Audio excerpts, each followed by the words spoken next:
Good evening, everybody, and welcome to episode 11. It feels good to say that. Episode 11 of the Turnbuckle Talk podcast with myself, Samtastic29, and my colleague and good friend, jjwrestletalk. And we have an extremely special guest in the middle on the cameras with us tonight is Sullivan King, who is a pro wrestler from SOS and the UK in general. I've met Sullivan through SOS, and he is joining us. He's taking some time out of his day. So, Sullivan, thank you so much. I personally have been massively excited to have you on, and I know JJ's been looking forward to it as well. Yeah. Thank you for having me. Excited as ever. But yeah, so we're going to kick off with some. I think we'll just have a general chat with you, to be honest, and just pick your brains as a wrestler. Get some. I'm guessing there's going to be people that want some advice out there as well. I know that I've got a few questions from some of the listeners and the viewers, but I'll let JJ pick up and touch base with you to start with, and I'll sit back and listen and enjoy the show. So Sullivan, lovely to meet you as always. First time that obviously we've met. So how are you? We'll start with the simple questions. How are you doing? How is life? Life is good. Life is tiring, but life is good. It's currently coming towards the end of the academic year because the 9 to 5 is I'm a teacher, so we're gradually getting towards the end of. We've got 2 weeks left of school, which is going to be great, and that is that's tiring. Trying to hit the gym as much as possible, and very mindful that in 2 weeks' time, summer camps will start really quickly, and we'll be hitting the camp shows left, right, and centre at least 2, 3, 4, maybe even 5 or 6 a week. I'll get a little bit of a break. Does it sound like? Yeah, no, I'm good. I can't grumble because it's positive work. Yeah, it's good. No, that's good. Yeah, that 5-6 times a week. That doesn't sound like. I don't know where you're going to get your break, but I was going to say, I'm sure you've got a den somewhere. Well, I mean that's just me. Like the camp circuit in the UK is it's been the backbone of British wrestling for years and years and years, and some of the greats, guys come over from America all the time. Daniel Bryan, Gangrel, who was on one of our SOS shows, famous. He came over and did shows with James Mason and people like that. Trained, did all the camp show circuit, just to kind of break into the UK scene, to learn, to get the reps, and it's fun. It's tiring, dragging the ring around and setting it up 2-3 times a day, and doing various different shows at different campgrounds, or I should say caravan parks, things like that. But it's a really cool way to establish those character dynamics, to work the crowd, to really kind of gauge how you can get reactions from certain things and whatnot, and hone your craft. So it sounds like just so tiring, but yet so exciting at the same time. I suppose, getting to obviously know the crowd and just play into the crowd, and obviously it's different crowds every time. So I can't imagine like how much your body goes through on a daily basis. But I like sitting in between my four walls at these times. and that reminds me of something. That reminds me of something Pat McAfee said to Triple H. Going back to what JJ just said about imagining what your body's going through, he said he brought a ring, he put it up in his back garden, he ran the ropes, he was like, no, don't like that. He took a bump and he was like, shit, I'm never doing that again. So, and you hear it, especially when you're live. Obviously, I've had the privilege now, Sully, if you don't mind me calling you Sully, I've had the privilege now to see you several times and meet with you a few times after the show as well. And you hear that bump. You hear when somebody gets power slammed or a clothesline or anything. They take that bump on the ring, and you're like, shit. I mean, you can hear it. you can hear it echo through the halls. It's not a nice sound. I mean, it is, but it's not at the same time. It's unique. It's definitely that. It's one way to put it. Yeah. Yeah. you are conditioning your body, your mind to do things it doesn't really want to do. It's Yeah. very odd feeling sensation to throw yourself backwards when your body is and your head's just screaming at you, don't do that. That's going to hurt. Don't do it. Don't do that. That sucks. Why are you doing that? So then to electively do it several times, over and over and over and over and over again, and then to do it in a match where other things and bits and pieces can go wrong. Yeah, I guess it takes a certain mindset to be a wrestler. Oh yeah, definitely. I wouldn't say you enjoy the pain, but I mean, I'm sure some do. If I can cut my bumps down, I will. I'm Yeah. not getting any younger, so if I can minimize them and make them count, make them mean something, Yeah. then that's what I'll do. But then if the guy's bigger than me, I'm bumping around like an idiot because that's my role. So But then that's again, kind of what I've got to do. there's not many guys that are bigger than you. Well, it's very kind of you. I suppose on the UK scene, quite large, or I'm definitely in the heavyweight category.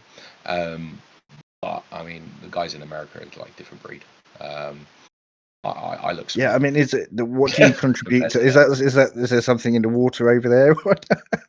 I don't. Was it just genetics? Maybe, I mean, maybe because I rewatched the other day, and he's obviously from the UK, but I did see, and one of my favourite matches that I've seen of yours was your 6-man tag with the British Invasion with Doug Williams and Nick Aldis, and it was only really when I saw you standing next to Nick, and I was like, Sullivan's massive.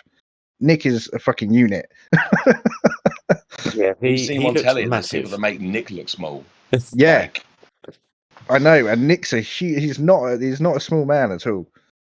no, not at all. Not at all.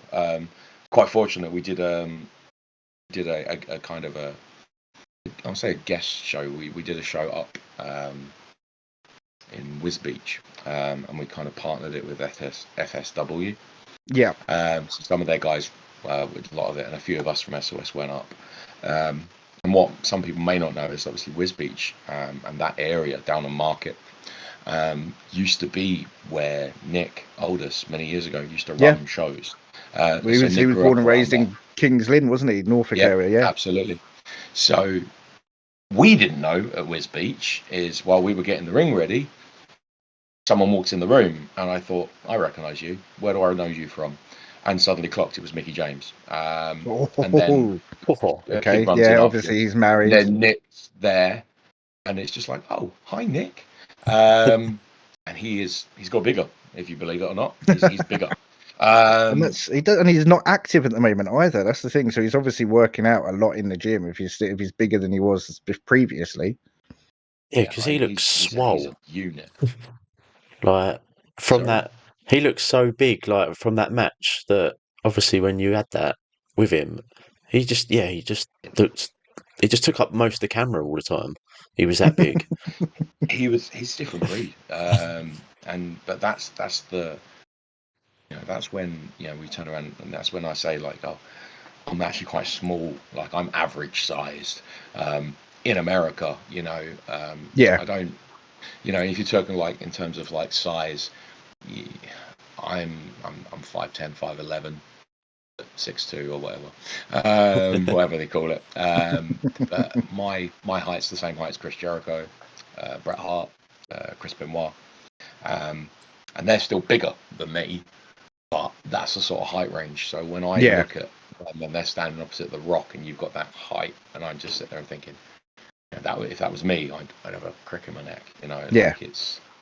There are a lot of. I mean, I suppose you don't really realise it until you see them on telly and stuff. Just how big some of the guys are. And I brought this up with JJ recently. You don't realise just how big Drew McIntyre is until you see him standing with the likes of Nick Aldis on a backstage segment or something. He is huge. Yeah, absolutely. And that's part of that 80s bigger, larger than life sort of wrestling thing that we have carried through. I know it was a big thing. McMahon and those guys, they wanted larger than life people, and that meant that that was always his big thing. Yeah. You're big dudes, and that so when they walk in the room, there's a presence there before they've even done anything. And you're just like, yeah, well, that's a wrestler. He's a big dude. Yeah. Just makes you want to hit the gym harder sometimes. Cry yourself into the pillow at night if you're not that big enough. It depends how you're feeling. I suppose, but there's only so much you can do about it, right? You can make yourself bigger muscular wise, but height wise, what you're going to do? Have like knee extensions? Heel raises. That's yeah, exactly. Heel raises. Yeah. But even then, there's going to be a point where you're kind of leaning forward, and that's when you've gone too far. Yeah, true. So yeah, like you can only be as tall as you can be, but so I can't work on my height.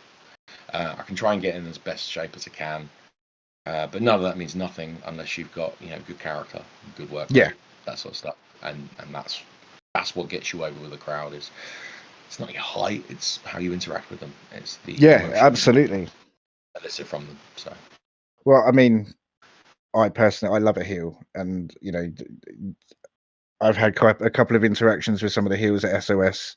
I think most notably was when I came to watch Gangrel, and obviously Soraya was there, and she was wrestling with Charlotte, and middle fingers up at me every 20 seconds because I'm telling her to go back to the farmlands in Norfolk. But she played the part so well, and she was fantastic. And again, you're another one that every time I've seen you come out to the ring, and you can tell people want to root for you. They want to put their hands out and high five, and you just bat them away. And it's just like, okay, this is great because he's playing the part so well. I mean, is there a time? Has there been any time that you've walked out and you kind of like, I don't want to say no to that kid. He looks like a sweet kid. I don't want to. But then obviously, if you know that you're potentially going to meet them afterwards, I suppose that makes up for it. But has there been a time that during an entrance that you've gone, oh, I can't do that to him, I feel bad, or her? Yeah, of course. There's always one kid, or oh, No. sorry about that. Super Right. professional, that, right? My computer just took a bump, and it no sold it as well. Really appreciate that. He did. Will Ospreay over of course. There's been occasions where I wanted to. And I'm very fortunate in a sense that there've been quite. There was a sort of a spate of like a year, 2 years maybe, where I was working exclusively babyface, working as a good guy for SOS. So I got to get all of that out of my system, and I got to high five fans and post for pictures and things like that. But then even as as the heel, shall we say, you still kind of, I want to pose for photos and reward fans for their investment and their time and their effort, for giving up their hard-earned cash and coming to see us. Because that's what it's all about. Is I think it is. Yeah, entertaining, breaking away, totally. Giving that escape from reality. So it's that experience, isn't it? It's to give that fan, I think, of any age, that experience to show that that you appreciate them coming out just as much as they appreciate seeing you guys put on a hell of a show. And like you said, we had a chat before we started recording, but like you said, with William Regal saying kayfabe is dead, but there are still things that you should keep to yourself, even in this day and age with the vast amounts of social media platforms and channels that are out there. So I love that. I love the fact that you're in the ring, and in that moment you are still very much heel, but then afterwards you take that opportunity to show the fans that that you appreciate them being there. Absolutely. I think also it's something that I've definitely, I'm gonna say, mellowed on over the years of doing it. I'm not saying I'm a seasoned vet by any stretch of the imagination, and when I first started wrestling, I wanted that mindset of, I'm a heel, I don't break character, screw the fans, and I don't sell merchandise. If I'm selling merchandise, I'm not doing a good enough job of being booed, which is great. And I get that, like Chris Jericho, did that, and he really took a big stance on, I don't want people buying my t-shirts, because if they buy my t-shirts, they don't hate me enough. I can't afford to do that. No, so, I can appreciate that. It's a different level of wrestling, isn't it? So, and I think what you were saying a moment ago, like wrestling has changed, the landscape has changed, and a lot of people who gravitate towards the heels a lot more. Yeah. I don't think someone like MJF would have gotten to the level he is now had people not gravitated towards that kind of. Well, he's a bit of a douche. It's kind of cool. Yeah. And you want him to heckle you. You know, it's that thing of you want him to be mean. You want him to be nasty. You want him to mouth off. You want him to call the crowd a bunch of neck-bearded so-and-sos and that sort of thing. And everyone gets a He does it laugh so out well. of it. It's his character, and that's how he's established himself. Yeah. And you know, I know there's videos of footage of him like flipping off kids while having autographs signed and things like that. And I think he's quite unique in that he can get away with that. Anyone else tries it, you're just being MJF. Yeah. So I think that in that moment, in the ring, I want to be booed. I don't want to be liked while I'm out there. I admit that people have said to me, but your outfit's quite cool. You've got cool music. You've got quite a cool persona. Come out and everyone's like, oh, he's a bit doody looking. He's quite cool. Then it's on me to kind of establish and go, no, you boo me. No, you hate me. That guy. Yeah. You don't like me. And if you like me, I'm going to do my best for you not to like me. Yeah. Be entertained, but I want you to not like me. So at the end of it, you go, screw that guy. So if I win, I didn't want him to win. Yeah. And if I lose, yeah, too right. Absolutely. He should have deserved it. Yeah, of course. Yeah. And it's that interplay of entertaining. A good villain needs to be a bad guy, and he needs to be a bit of a douche. You need to not like him. Otherwise, you don't care about the hero beating him. If anything, you start rooting for the bad guy, and it starts to get a little bit messy. And yeah, to quote Bubba Ray Dudley, or Bully Ray as he goes by now, the crowd should never be confused. No, they should know from the moment who's a good guy, who's a bad guy, and that's it. And I think, at least in professional wrestling at the moment, in terms of WWE on the upper scale, I think that's what a lot of people are having a problem with Roman Reigns with at the moment, because everybody is chanting every week, we want Roman, but for 3.5 years, 4 years, everybody hated him, and now all of a sudden Solo Sikoa is the self-instructed, let's say, for want of a better word, head of the bloodline, and now everybody's saying we want Roman, so they're conflicted now. Is Roman still heel? Is he not? What's happening? I think what you're experiencing on that is a very organic babyface turn. Yeah. I think they're definitely set to do that with him. Yeah. Oh, but they're smart. That's where for X amount of years he was rammed down your throat as this is the guy you got to cheer. And when you look at the guy, you go, well, yeah, look at him. He looks amazing. Looks incredible. His music, it's cool music. He's got some cool moves. I mean, I can't stand the Superman punch, but his moveset is cool. He's got everything there. Why aren't people liking him? And they missed a trick, and it was the fan rebelling, going, we don't want this guy. And it doesn't matter what you do. Like you said, it was what force scenario fed. you put him in.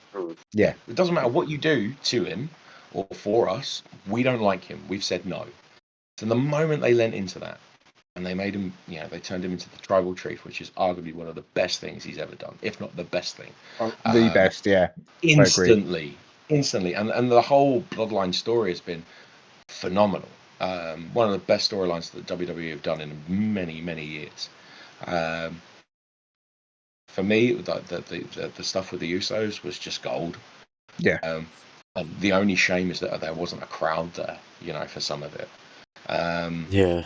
Even still, I mean, would it have worked if there was a crowd there? A lot of Roman's work was very slow, methodical, and trash talking the whole way through. I don't think we would have got that had there been crowds. I agree. I totally agree. I think you wouldn't have heard it, at least, either. And obviously nowadays with social media, with Reels on Instagram and TikTok, it's very small snippets of 5 to 10 seconds of information, and that 5 seconds of Roman trash talking the camera about whoever he's facing is enough to engage people to go, oh shit, who is this guy? I've not seen wrestling for a long time. I'm going to tune in.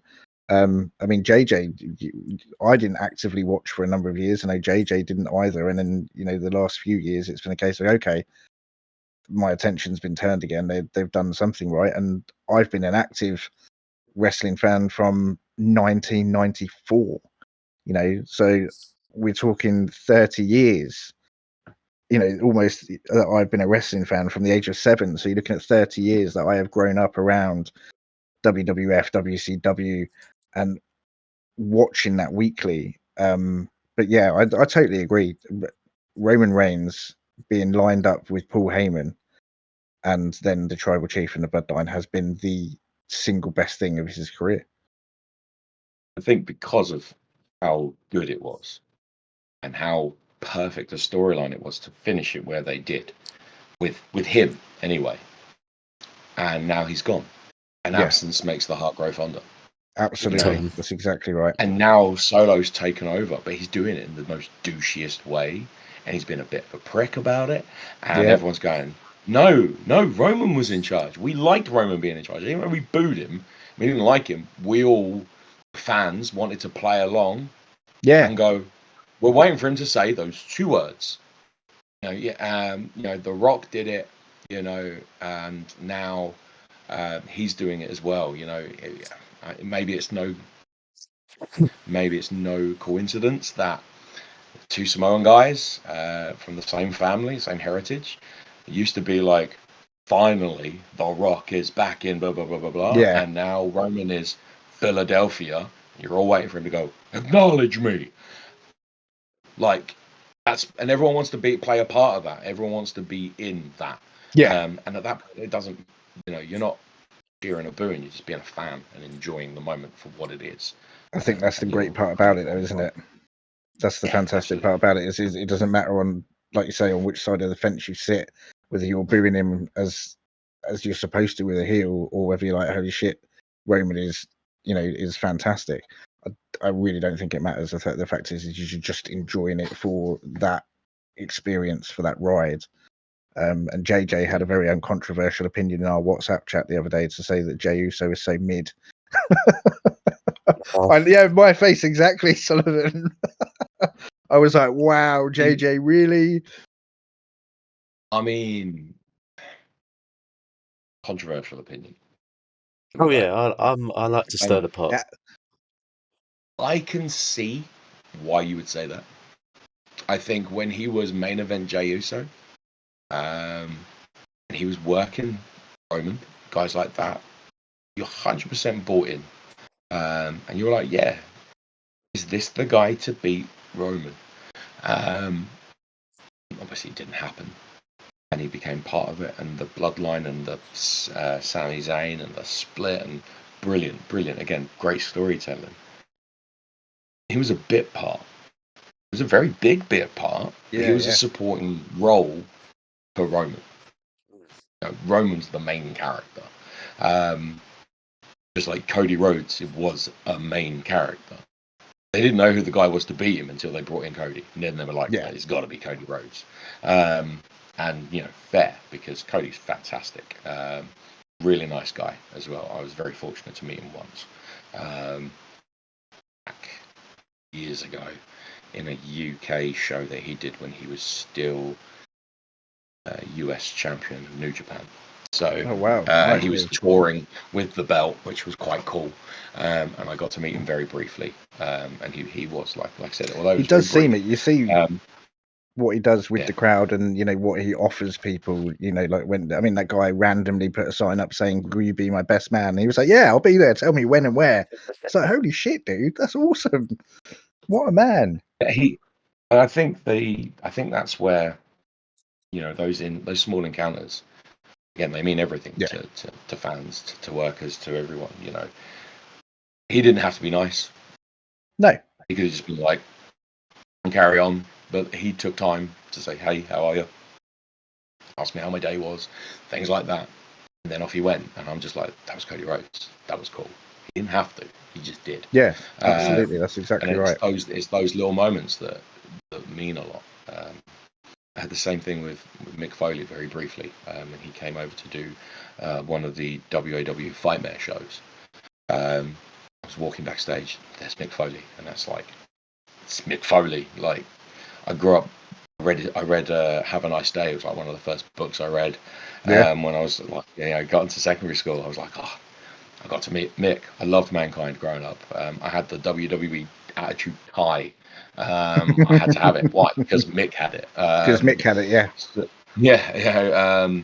So, to meet him very quickly, and again, didn't have to be nice. Could just. But he's notorious for being amazing. He is so well known for being absolutely fantastic with everybody. He really is, and it's nice that you hear stories like that, because you do hear of encounters where people unfortunately aren't the nicest, and it does leave a sour taste in people's faces. But again, I think circumstances play a part. Obviously, you've got here's a man or a lady that's working 300 days a year, traveling in and out of airport once or twice a week, doing shows, 4, 5, 6 times a week, as well as training and family life. And it's obviously a mentally and physically tasking position to be in. And if you've got people that are coming up and crowding you, it's got to be difficult to say no. But sometimes I suppose you have to just say no. Doesn't help with social media, though, does it? No, it doesn't. That's the thing. Social media is a bit of a pain in the arse nowadays. Yeah. I think. Maybe this is like my old man hat being on. I don't need a picture or a selfie to remind me that I met some people. And I'm mindful that when you're talking to somebody, where are you? What's going on? If some guy's eating his lunch or eating his dinner, at the time, or is that even the time to the computer? Is that the time to really go and stop them? Could just a really casual acknowledgement. Yeah. Sorry, not. But it just sorry, I couldn't help it. Just that acknowledgement, just that oh, it's hey, I know you're famous and you know that I recognize you. I don't need to interrupt you because you're having a meal, you're eating, or it's 3:30 in the morning in an airport, and some wrestler's not got her makeup on, and you go, no. A prime example would have been literally when Mickey and Nick popped in to the show that we were at. Mickey was in really casual clothes. She didn't have, if there was makeup on, it wasn't much. She was with her child, with her boy and her husband, and they popped down to say hello. That is not the time to go up and say, hi, Mickey, can I get a selfie? That was a, hey, how you doing? How are you? I'll go and see Nick. Nice to see you again, Nick. How have you been? Blah, blah, blah, blah, blah. Great to see you. Great to see the work you're doing on TV at the moment. It's awesome, to see you on there. Thanks. Take care. Real quick. I don't, just being polite and just getting that there's moments. There's moments to see people and there's moments when there's not. If there's a fan expo and wrestlers are there, they're there to have their photo taken. Yeah. At the end of show, to be there, aren't they? We're there to have our photos taken. It's why we're there. Meet and greet. It's in the name. And all the companies do that. And I think sometimes we forget that they are just people and they're going from A to B. We don't know what's going on. We don't know whether they've just missed their flight, they're annoyed, they're hungry, they're tired. And actually, it goes for anything. I bumped into, this is a really random celebrity segue. I bumped into Hugh Grant in London Zoo. Fantastic. Great place to meet him as well, eh? but it was that. I was walking around, I forget exactly where it was in London Zoo, but I was just coming around one of the display cabinets, and this kid just kind of almost took me out running past, and he was running to a family, and I was like, whoa. And as I turned around, there's Hugh Grant just putting his glasses back on and putting his hat down, and I was like, it's cool. And he just it's cool, man. We're cool, you take care. And it was that acknowledgement. I know who you are. You're an A-list celebrity. Yeah, but I don't need to stop you. Your family. You're with your family. You're doing something. We're cool. It's all right, And again, I don't have a selfie. I don't have a moment. And the only thing you've got to prove is my word. But Hugh Grant and London Zoo is a really random combination of people to just go, I'm absolutely. there. You know, and I like to think that he appreciated that. I'm sure he would have done. I didn't bombard him. Absolutely. I didn't scream and shout and go, oh my God, it's, you know, and let people know who I was with. Like, oh my God. Yeah. It was just that real casual moment. And then about 10 minutes later, when I caught up with people, I was like, I just saw Hugh Grant. Yeah. They were like, what? Yeah, Where? yeah. What? Like, I don't. Yeah, I'm not that's telling why you. I didn't tell you 10 minutes That's ago. exactly Yeah, why literally. at that time I said nothing. Yeah. Because he's busy. He's with his family. Yeah. He's, you know, he's just chilling. He's took something. You know, he's gone to the zoo, and maybe he just wants to look at the animals rather than being stared at. Yeah. You know, Rather than being stared at like an animal. Yeah. Take a break from his busy schedule just to like go out and actually be a normal person and actually see what Exactly that.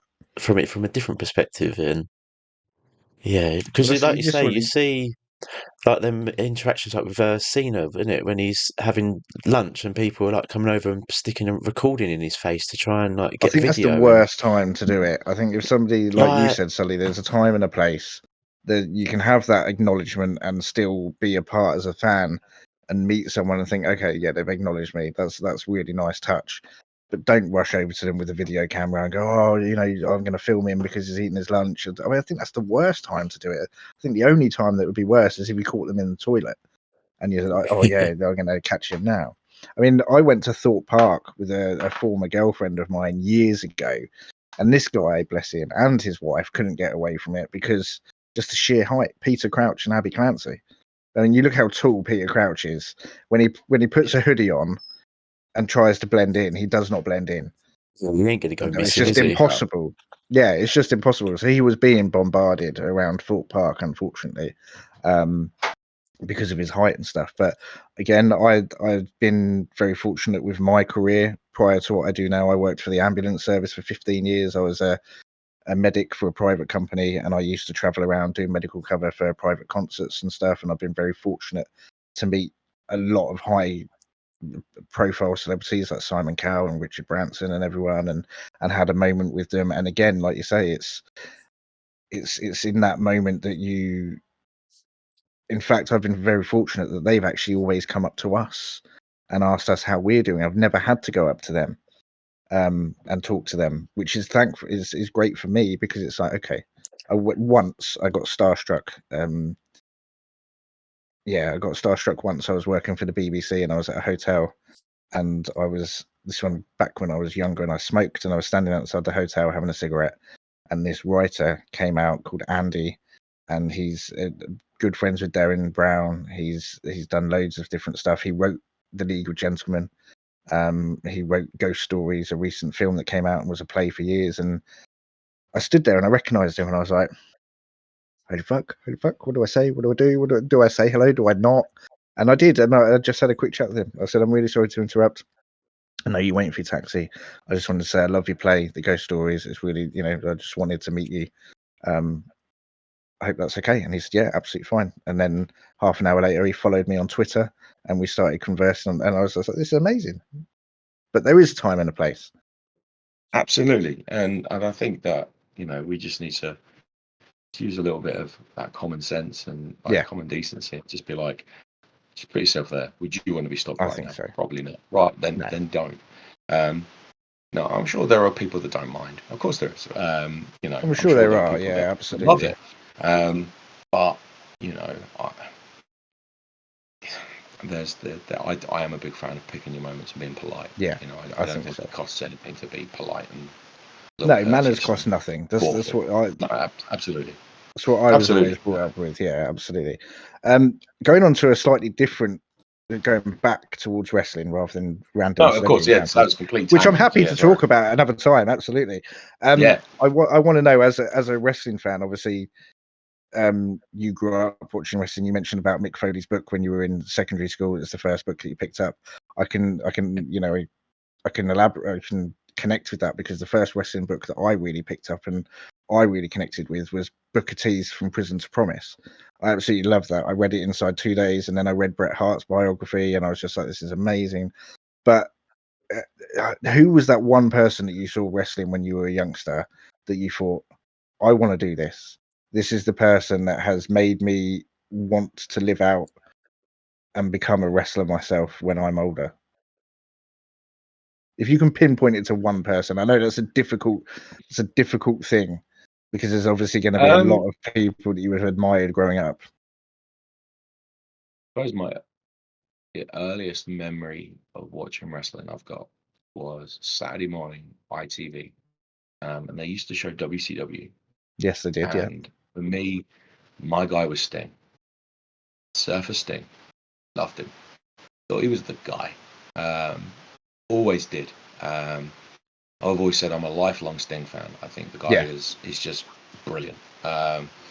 Never met him. I know a few of the guys that at SOS are black and say like, "Oh, we met him," and I'm like, "Yeah, okay, cool, whatever, shush, leave me alone." Don't talk to me anymore. Go away. Yeah, it's fine. I'm over it. I'm fine. It's fine now. But like, he's a guy that for me, I think as a kid growing up, I just thought he was the absolute bollocks. But he was. And then he was, and it just for me, it was just like he's so cool. And I'll be honest, like if I can't not say another guy, and that's Bret Hart. For me, two guys there. I know Sting. He was definitely that hero. And Bret was just, for me, he was just everything. Like, these were the two guys that I just thought were awesome. I thought Bret the Hitman Hart was the coolest guy ever. I wanted a leather jacket to be like Bret Hart. And now you have a leather jacket to be like Bret Hart. And I've got pink shorts, compliments of chalk line, which are Bret Hart shorts. I'm very fortunate. My wife, a couple of Christmases ago, or birthday, she got me a signed pair of the glasses. That's fantastic. And I'm just, as a kid, I always wanted to be that kid in the front row that got the glasses. Like, yes, he did. Yeah, I wanted always to be that took kid, his glasses off. And I've got my own bloody pair now, and I don't care. They're mine, and they're signed as well. Exactly. That's fantastic. So admittedly, he didn't pick me out front row and to be like these. But even so, but I've got a pair now. That's for me. That's like that's a big tick. Yeah, absolutely. But Bret was cool. I'll be honest, I never really thought about doing wrestling until I think I had a look when I was 18. Yep. I was always like, oh, that would be cool. At the time, I didn't drive. Closest place to the training in the UK was WAW. In Norfolk, in Norwich, and I'm in Colchester. So I was like, well, I can't do that. And it was something that I wouldn't say I gave up on. It was something that I just was like, I like it. I like watching it. It would be cool to do, but I don't think I can. And then one day I was introduced to a friend of mine who doesn't wrestle as much anymore. He'd just come back training with Lance Storm, Canada. And he'd just done that. And he was like, I want to get back into training over here. We spoke about wrestling for hours and hours. And he was like, there's got to be a school around here. And I looked online, and SOS was the one that popped up on Facebook. Yeah. And I sent him a message, and that was it. Like, I went down, I trained, I loved it. I took a bump, it sucked. I took a few more bumps, they still sucked. But I just loved it. And I don't know whether it was because I couldn't do everything at the beginning. I still can't now, to be fair. Old. You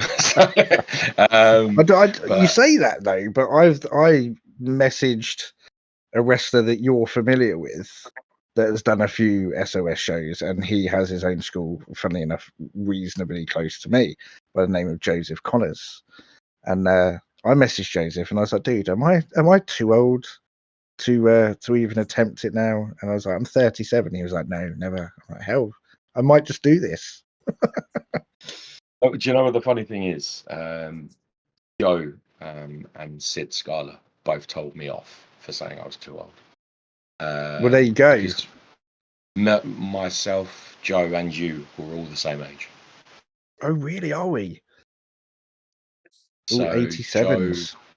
Come on, Pat, Yeah. get your pads out. It was literally. I was really fortunate, and I'll be honest with you, I'm very fortunate to call Joe a friend of mine. Yeah. And that's all come from SOS. Was Joe Connors was booked to work the show. It was me that got picked to wrestle him, which I took as a I huge mean, what a guy compliment. to wrestle as well. I mean, obviously NXT, he's been in NXT UK, he's had a run with WWE, and just as a wrestler, I mean, I don't know how he kept a straight face against Eugene. I mean, I was there front row, front and center, seeing that match against Eugene. I would not have been able to keep a straight face. So fair play to Joe for doing that. Oh, he's he's a really sound guy. He's a friend of mine. Yeah. Like I said, he's someone that I am. I do class myself as honoured to call him a friend of mine. And we do chat, and WhatsApp, and if I've got I want to pick his brain on something, we can do that. Or if we just want to talk crap, we'll do that too. And it's quite funny considering, because of our age, we both remembered the Channel 4 having WWE on and showing just a couple of pay-per-views, and that was like my first real experience of watching some WWE stuff on the regular, because it was Heat on a Sunday afternoon, and they got like the Rumble, maybe Backlash, and another token. Armageddon was one. Armageddon 2000. I remember taping that. I remember taping Backlash 2000. I mean, don't record cassettes. It's illegal. Don't do it. Never did that. Never. No, never.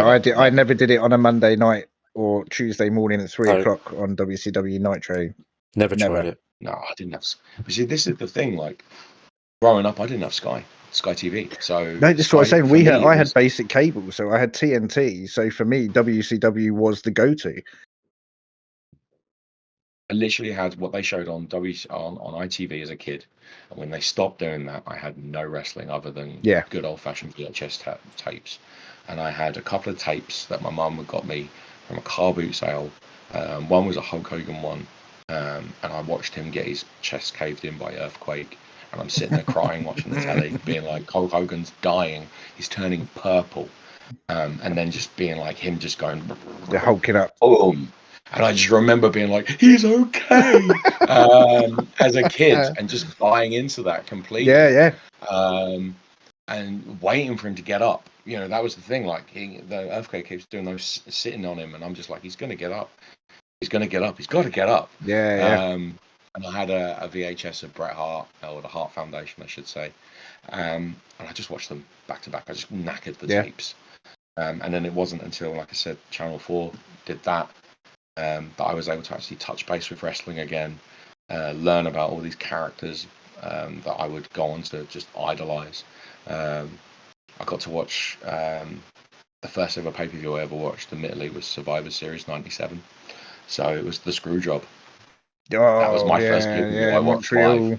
I got to watch it live. But I remember it for other reasons. That was the night that Kane caved in Mick Foley's head with a wrench. Yeah. Because they had that match, and he just went bosh. And I was like, Mick's dead. Or, sorry, Mankind's dead. I'm like, oh no, Mankind. Oh.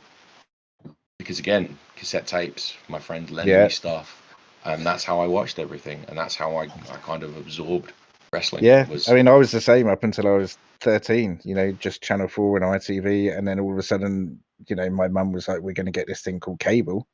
It's got like, stupid amounts of channels, and there's this, and I don't know why, I think I had a friend sleep over one night during the half term or something, and I put TNT on 2:00 in the morning, and there's WCW, I see the intro for, Lex Luger, Ric Flair, and I'm like, holy shit, I've not watched wrestling in years. And like yourself, I had a VHS tape. I remember my VHS tape, it was black, and the top bit that flaps over was blue. And I remember the main event, because I ran that tape until it was dead. And the main event was for the Intercontinental Championship, and it was Texas Tornado defending the title against Mr. Perfect with Bobby Brain Heenan on the outside. And that was one of my favourite matches I'd ever seen. Perfect is something else. Yeah. His selling is just next level. and it's not just that, but there's like the way he moves around the ring, everything's effortless, and he just happens to be in the next place perfectly for the next bit. You know, as a wrestler, you know, people wanting to learn. You know, he's a guy that and someone that does something very similar is Bobby Roode. Just happens to find himself in the perfect place for the next so thing. gutted that he and it didn't looks step back effortless. in. Yeah, and I was very fortunate to go to a number of TNA shows when Beer Money were in their height. You know, and yeah, watching Beer Money, and again, another person that I'm looking forward to meeting with SOS later this year is James Storm. I cannot wait for that. I'm so excited. But yeah, and I was very fortunate enough to see Sting wrestle with his last tour with TNA, and Hogan as well. And that for me was, that was just a dream come true, because like you say, you grew up idolizing these people. And Sting, especially when he went Crow Sting with WCW, that was when I already loved Sting anyway, but yeah, that just hit next level for me with Crow Sting. Was like, okay, here we go. That whole NWO era was, where I fell in love with wrestling. Was like, I'd love to do this at some point or be involved with it somehow. You know, I don't know, JJ, you were really quiet over there, buddy. I'm just absorbing. I feel like I'm just absorbing cutting you everything out. in. No. I'm just absorbing everything in. Just yeah. So like I say, I was the same. Literally just checking like cable. Remember, like yeah, just like say Heat every weekend, and that's the only time we could catch up with it because, like I say, I couldn't watch it live, couldn't do any of that. But yeah, so I sort of more got into it on the start of the Attitude Era. So just literally as that literally came into it. So that was when I started to grow into it, and then yeah, I never looked back really from then. Just literally every week you just see Stone Cold just with blood everywhere, just caving out. But yeah, he got up and went and demolished everyone in the ring with a stunner and drank a beer at the end of it. So I was just like, this is insane. I want to be like this guy. I mean, he got to live out the dream everyone had. You know, he got Yeah, to deck his beat boss the on a shit out of weekly your boss. basis. But then Yeah, again, go back to your match with British Invasion. You I got got in to the ring be with the the boss as random well. guy in it. Yeah, I did. That was the combination of 6 months worth of storytelling. Yeah, And but long-term storytelling is the best. Yeah. If it's done right, long-term storytelling.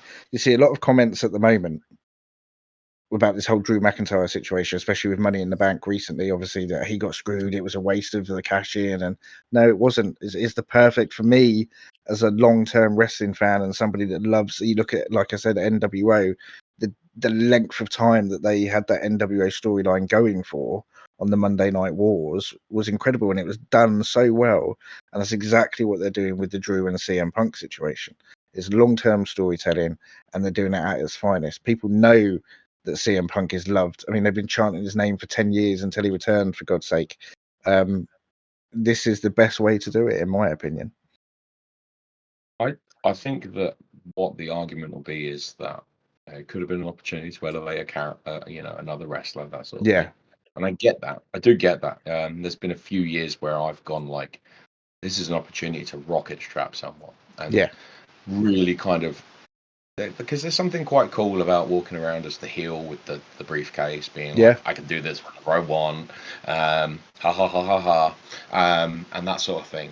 But with this, I think because there's possibly been a few sort of wasted ones, maybe that's what soured people's it's left that taste in their mouth a bit. Whereas this, I agree. I think this just builds to that story more.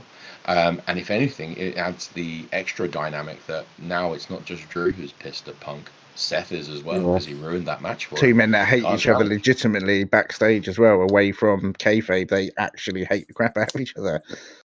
But they're also smart business guys to know that you put that aside to make money and to entertain the fans, because arguably it doesn't matter how much you don't like that guy, you don't like this guy, the fans are, there's money to be made.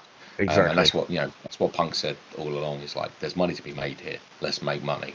Brett and Sean did it. Exactly. Times. Brett and Sean did it, and they made a ridiculous amount of money. Of course and they did, hated absolutely. each other. Yeah, they hated each other, but all of that crap goes away when you're in the ring because it's time to make money, and each one of them can elevate the other one. Yeah, they may not have personally liked each other. They respected the hell out of each other in terms of the ability. I think that's the thing, isn't it? Yeah, you don't have to like someone, but if you like you say, if you look at those two as prime examples, Brett by far easily one of the best, if not the best technical wrestler there's ever been, and then Shawn Michaels, Mr. WrestleMania, just the talent exudes from both of them, and like you say, for them to be professional enough to go, okay, Brett, I hate you, but I'm going to work with you. To entertain the fans. That's the It just shows how professional much. part in professional wrestler. And there's You're not going to like everybody anyway, are you? No matter what walk of life you're in, you're not going to like everybody. It happens in every job, doesn't it? Though it's literally exactly like daily occurrence for people.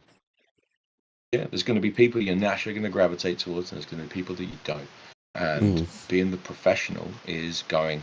We don't have to be mates, but we have to work together. Yeah. And I suppose I'm fortunate that I haven't had to do that. At SOS, that was going to be my next question. There's never really been anyone that I've wrestled and gone, oh, I can't stand this guy. And I've been fortunate on that. But that doesn't mean it won't happen. Exactly. But I also know that when that time comes, if that time comes, I will put ego aside, because the ego gets checked at the door. We walk around in spandex, for Christ's sake. Like, come on. You can't have an ego there. No, exactly. So we're out there, and we're professional wrestlers, and we're putting on a show, and we are entertaining the crowd. And if I can be just as successful, if I can be more successful by working with somebody that I don't necessarily like on a personal level, wouldn't choose to hang out with them. Well, that's the thing, isn't it? I mean, that's the whole point of it is to elevate each other in the ring, to put on the best show possible, to make each other look as good as possible for the crowd. And like you say, ego gets checked at the door, and there has to be that element of respect. Otherwise, it'll never work anyway.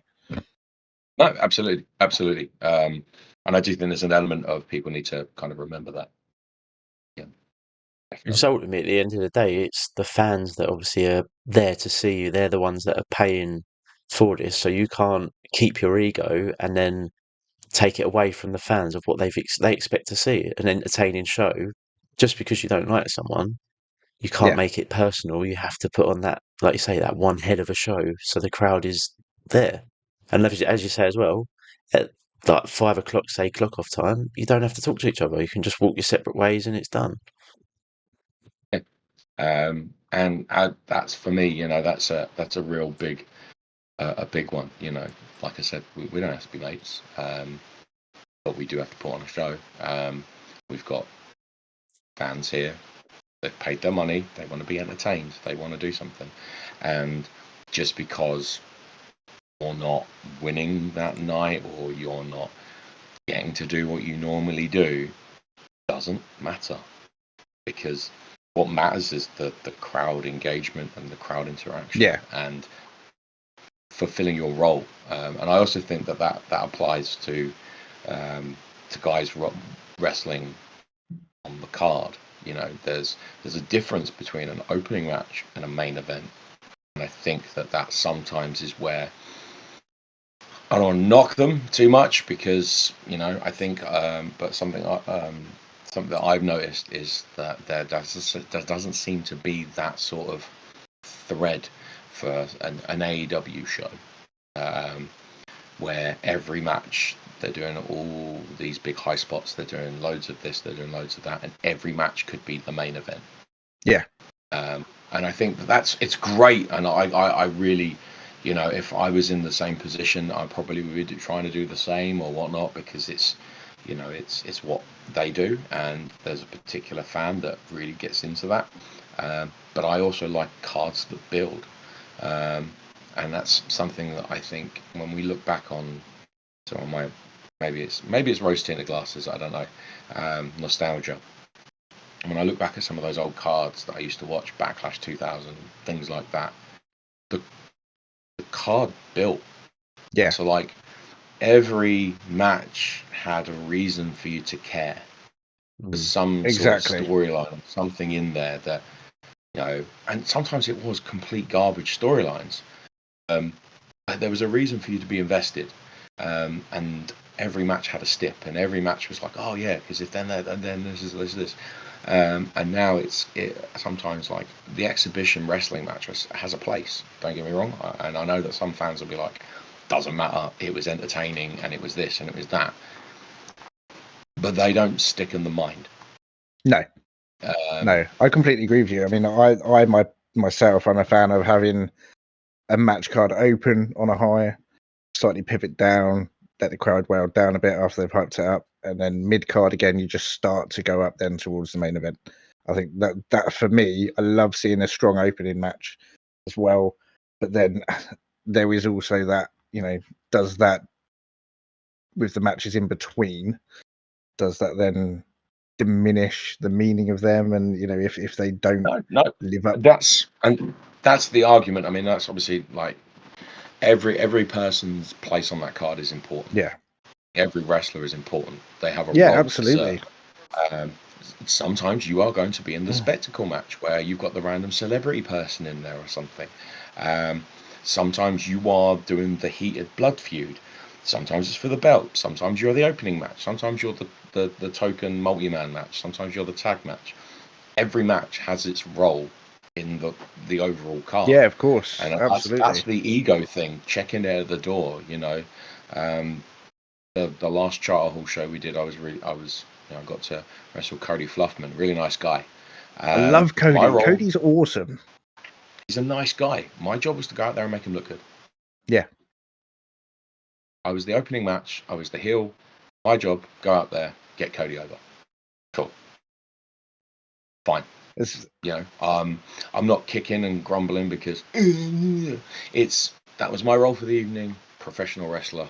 My role, go out there, establish Be the professional. rules, entertain the crowd, be a professional, have fun, be safe, and when we get back, go like, that was fun, that was cool. We left more in the tank. We could have done more, and the crowd going like, oh, we could have been we could have had this, could have had that. Well, that's great, because then if we put me and him on a card again, you'll pay money to come and see it again because we left more there on the table. We didn't go out there and hit 15 false finishes to the point where everyone's like, just finish the match. Because we're the opening match, and a false finish means nothing if you're throwing it away in the first match. Because then what are you leaving for the main event, for that drama? The drama of the kick out is that you didn't think he was going to do it. Yeah, exactly. We've been doing it from the first match. It means nothing when you get to the end. And it's funny that you say that, because JJ and I had this conversation about the match with Cody Rhodes and Logan Paul, and we both were of the opinion that if Cody Rhodes has to hit that Crossroads trifecta, it does nothing, because it's Logan Paul. He's a part-time wrestler. Don't get me wrong, on what Logan's done in a short amount of time, the eyes he's brought to the business, and obviously the talent he's shown in the ring is phenomenal. But it makes me jealous. It's disgusting. And Tiffany Stratton's the same though, right? 2 years, 3 years wrestling, and she is doing a hell of a job. An incredible job. But yeah, I just think for me, when you've gone and used the trifecta to defeat the tribal chief who's been undefeated for so long to win that championship, then you have to do the trifecta to beat Logan Paul. It kind of, for me, it didn't make sense. It should have just been one and done, or maybe one false fall and then another one and done. Well, again, you know, I'm controversial. I'm a massive Eddie Guerrero fan. I love Eddie Guerrero. I can see why. He was a great heel. He was a great babyface. He was charismatic and cheeky, and he could wrestle with intensity and make you hate him. He could do everything. And if I ever get a chance, my wrestling boots are actually a small homage to Eddie Guerrero. You can't see it from far away, but it is. I've got that same flame design that Eddie had. It's just black on black. Two different types of leather. It's a small homage there to Eddie, but it's the only thing that, from my mind, when I try to think of it from the sensible standpoint, he had to hit a suplex 3 times for you to. He didn't just hit one; he had to hit 3. The 3 amigos. It's 3 times the work for 1 pop. Benoit, 3 German suplexes for 1 pop. Yeah. For me, I'm looking at it going in terms of work rate. You're hitting a move 3 times for 1 cheer. You could just hit it once and have it like really awesome. But like I said, the 3 amigos, I get it. I completely get it because I'm an Eddie fan and I love seeing him do it. The wrestler mind in me goes, oh, you're doing the same move 3 times in a row. Does that then mean that your first one was crap? No, if you not have at to all. hit your finishing move several times, that diminishes the effectiveness of your finishing move. It's a finishing move, not I've got to spam it a few times for me to win.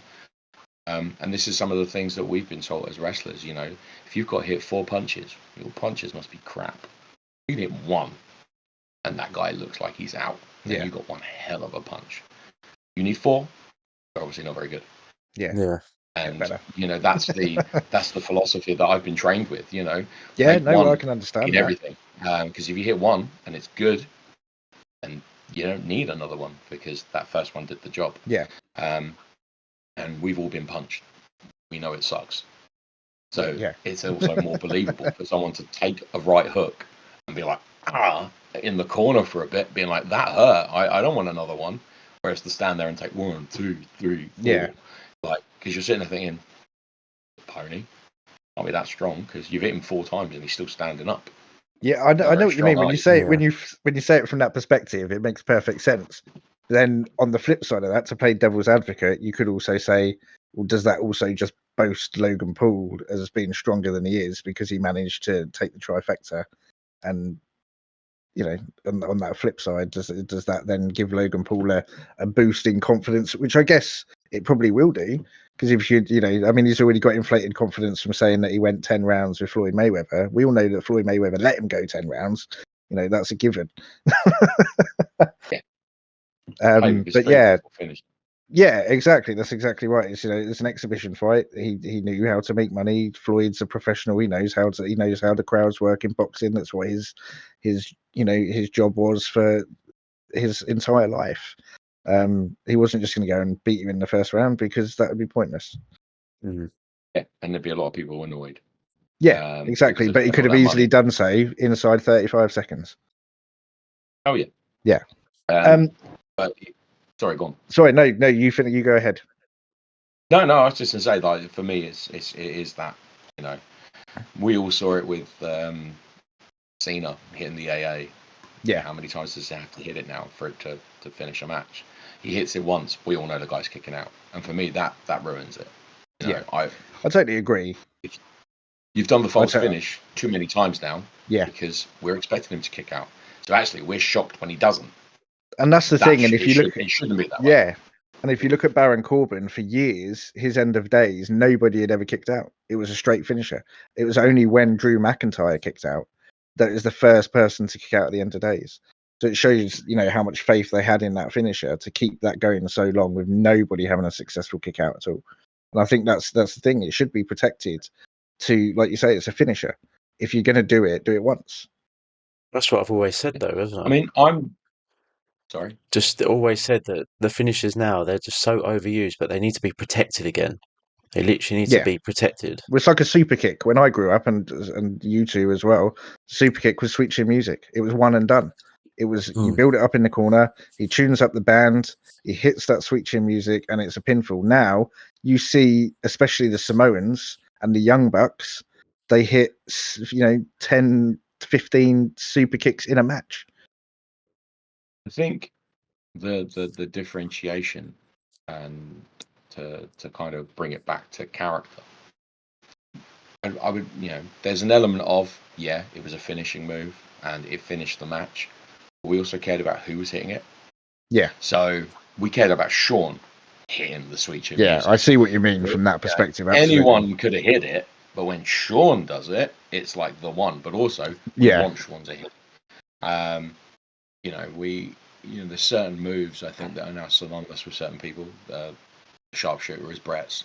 I know Sting did the Scorpion Deathlock, and as much as I love Sting, it's the sharpshooter. It's Brett's move. I can't help it. The Rock did the worst sharpshooter known to man. And that's not me being horrible. He just did. It was just awful. Yeah, it wasn't good. It was always. He's earned more money than me, so I can't say nothing. But it's. But he's. He did that. But would he have earned that amount of money had he used the sharpshooter from the beginning? It's not. He would have been doing. He did other things. He was smart. He worked out. He was a very clever man. Yeah. Yeah, absolutely. And that was that was back in Vince's heyday when he was making good decisions. Booking guys and letting them run with the ball a little bit and take a chance. Don't get me wrong, they still tried to push Rocky Maivia as this good guy, and it was after a while they were just like, look, that's not working. Signs saying die Rocky die. Like, let's lean into this. Let's make some money. And yeah, it worked. It was a gamble, but it paid off. There's an element listening to the crowd, but I think we cared about Shawn hitting switching music, and I would argue, how many wrestling shows you see nowadays that have got 1,000,001 super kicks in, to the point where when you don't see one, you go like, that's a bit odd. I didn't see any. Like, I can't throw one, so maybe it's just jealousy. I can't get my leg up that high. I can't do it. But this is again where coming into it a little bit older, I think, has helped in a way. So when I first started bumping, I started looking into the psychology of wrestling. So because I couldn't physically do everything yet, but what I can do is I can listen and I can read. Yeah. So I started listening to every podcast I could get my hands on. I listened to Raven talk for 3 hours on wrestling psychology. It's on YouTube still. It was an ROH behind the scenes thing, and he was listening, and I was just taking all this information in. I'm just like, cool. And I'm starting to study matches and watch for like, so this is fire, and this is this, and this is that, and now I'm starting to see why that person did that thing, and then you suddenly realise that the moves are completely replaceable. You can change every single move and have them really basic, as long as you connect with the character and you understand what the story of the match is. And if you can get behind the story of the match and everything kind of flows together, then you can make the finish a headlock. But if it's a headlock that no one ever gets out of, the moment it's in, you go, it's over. You know it's done. Why? Because I've been told through psychology that every time I go to put him in the headlock, he's getting it. I don't want anything to do with it. I don't want anything to do with it. And that's when your psychology is on point, when you can put together a match, make a move mean everything, and get people to buy into it. A friend of mine, well, Mike, or Mr. Mike Illingworth, SOS, myself and him got to do a match for, I think it was in Clacton actually, Princess Theatre, and we, for the evening, was like, do you know what would be funny? Let's see if we can get the crowd to buy a second rope crossbody as the finish. It's a second rope crossbody. It's not even like the top rope, it's second. And we structured our whole match around him going to hit the second rope crossbody. Yeah. And every time he went for it, I rolled out the way, or I kicked the rope, or I did stuff, I caught him from it. And we told the crowd that I want nothing to do with that move, because when he hits that move, I should be worried. He hits this, and you have that audible 1, 2, 3. The crowd are counting 3. It's a crossbody. Who wins with a crossbody? No one. No, I know what you mean, and we didn't win with a crossbody because I kicked out. But we got them to buy that they thought that was the finish. Going to happen. We told them the whole way through, if he hits that, I should be worried. Now, admittedly, is it a super smart wrestling fan? No, of course it's not. But just by playing on, little teases, tying this here. Yeah. Go for it. No, you're not going to roll out the ring. Oh, he's going to go for it. I'm going to kick the rope. Oh, he's going to go for it. I'm going to catch him because I'm still not ready. Back to what you used to see in the 80s, isn't it? Like you say, the 80s and 90s, that's what you used to see. Like you used to see Flair. Flair would get on his knees and plead when the Hulk was hulking up and stuff. And you used to see these guys move out of the way straight away when they knew something was coming. Like if Nash was setting up for a jackknife powerbomb, you knew straight away. As soon as he grabbed their head, they'd move away and try and reverse it somehow, because you knew that it was gonna. And again, it goes back to protecting that finisher and making it believable that is going to be it, one and done. Some of the greatest false finishes in history have been because you are convinced that's the finish. Yeah. Taker, when he hit the tombstone pile drive on Shawn and he kicked out. Why did we believe it was a finish? Because it's a tombstone pile driver and no one kicks out of the tombstone pile driver. Yeah, exactly. So how often does it happen? That face of Taker being like, huh? Yeah. Well, that's because up until then, you didn't kick out. So it meant something. And then after that, did people kick out? No, because it's still protected. Yeah. How many wrestling moves are protected like that level? And there's nothing wrong with being That's what I mean. the guy to turn around and go, am I winning tonight? Or am I over? No, right, cool. Well, I'm not hitting my finish then. Yeah. Why? I'm not going to bury my own move. Well, yeah, exactly. And I don't think that's an ego thing at all, is it? That's that's you, like you say, wanting to protect it. So when you are scheduled to go for that win, when you're told, right, Sullivan, you're winning tonight, you're like, okay, fine, gonna hit my finish then. Yeah. Tonight. Yeah. Why? Because I'm winning. Therefore, I hit my move. That's what I was saying earlier about, like, I don't mind the whole idea of hitting multiple finishes if there's a point. So as a heel, I might want to hit the move, pin him 1, 2, 3. Cool. As I'm celebrating, he starts getting up. Oh no, you don't. No, I'm gonna hit it again. Yeah. Hit him again, and be like, no, you stay down because I beat you, and now just to be a prick, I'm hitting my move again, just to be like, because I can. Brock Lesnar with his 4 F5s. Like, well, that was it. Brock used to he'd win with one, but he'd just pick you up and do it again. Yeah. Because he's a prick, and you didn't like him doing it, and you're just like, oh, you're kicking a guy when they're down. Yeah, exactly, because that's what dickheads do. You do it. It's what the heel does. Absolutely. Yeah. You're not doing it because you feel like you've got to hit it 3-4 times to get that reaction from the crowd. You're doing it to prove a point. And the point is, I'm a douche. He moved too soon for my liking. And in my arrogantness, I'm going to pick him up and hit him again with my move. How dare you move after I finished you? Like, yeah, how dare absolutely. you? But there's a point. And I think that again, perfect example. Or if you've really built up that one guy whose whole thing is, I don't give up, blah, blah, blah, blah, blah. Let him get that false finish. Yeah. But it's been 6, 7, 8 months of storyline. Let Cody kick out of the spear. Why? Because it's 2 years in the making. The guy can kick out of the spear. Exactly. And I think if you couple that with long-term storytelling, it makes perfect sense. And I think that going back to the Cody Logan situation, that's why it didn't make much sense to me. Logan's been thrown in this as a money grab match. And he gets that false finish, and for that reason, that's just why I didn't agree with it myself. But like you say, and I'll be honest with you, I would, if and it's not any discredit to Logan, it's literally absolutely. I'm the champion, the top guy. I move finishes matches. Sorry, bro, I'm gonna hit you once and it's over. That's the match. You don't lose anything because I'm the champ. Like, who did you get beat by? The top guy. Oh, okay. Oh, no. Yeah, it's not like you're being. Yeah, it's not a big deal. It's not like Cody Rhodes is the undercarder guy that he was many, many, many years ago. Although dashing Cody Rhodes was one hell of a gimmick. And undashing. I love the fact that he recently. The mask was brilliant. And I love the fact that he recently gave the mask to one of the girls at NXT, and he pulled it out of that brown paper bag and handed it, and she went, "That's dashing." It was great. Fantastic. Absolutely loved it. He's doing great work. He is doing great work. What I'd like to do, Sully, is get down to the nitty gritty and ask you some questions, if that's all right.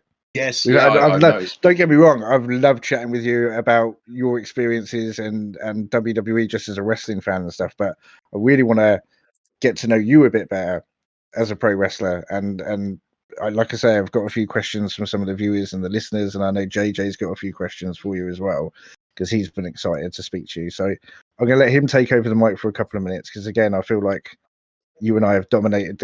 I know he's loving it. You can tell by his face he's loving it. He's soaking it all in. but I'm going to let JJ ask you a few questions, and then I'll come in and ask some more as well, if that's all right. Absolutely. Yeah, no. Fantastic. Thank you. Hit me with them. So yeah, so obviously you've been shared the ring with the likes of like Nick Aldis, you've been there, Eugene's been there, Gangrel. Who is literally the biggest star that you've come across or competed with against just on that level? Yeah, you've come across obviously some already that I've seen. But yeah, who is in your eyes the best that you've worked with or worked against? Connors is up there.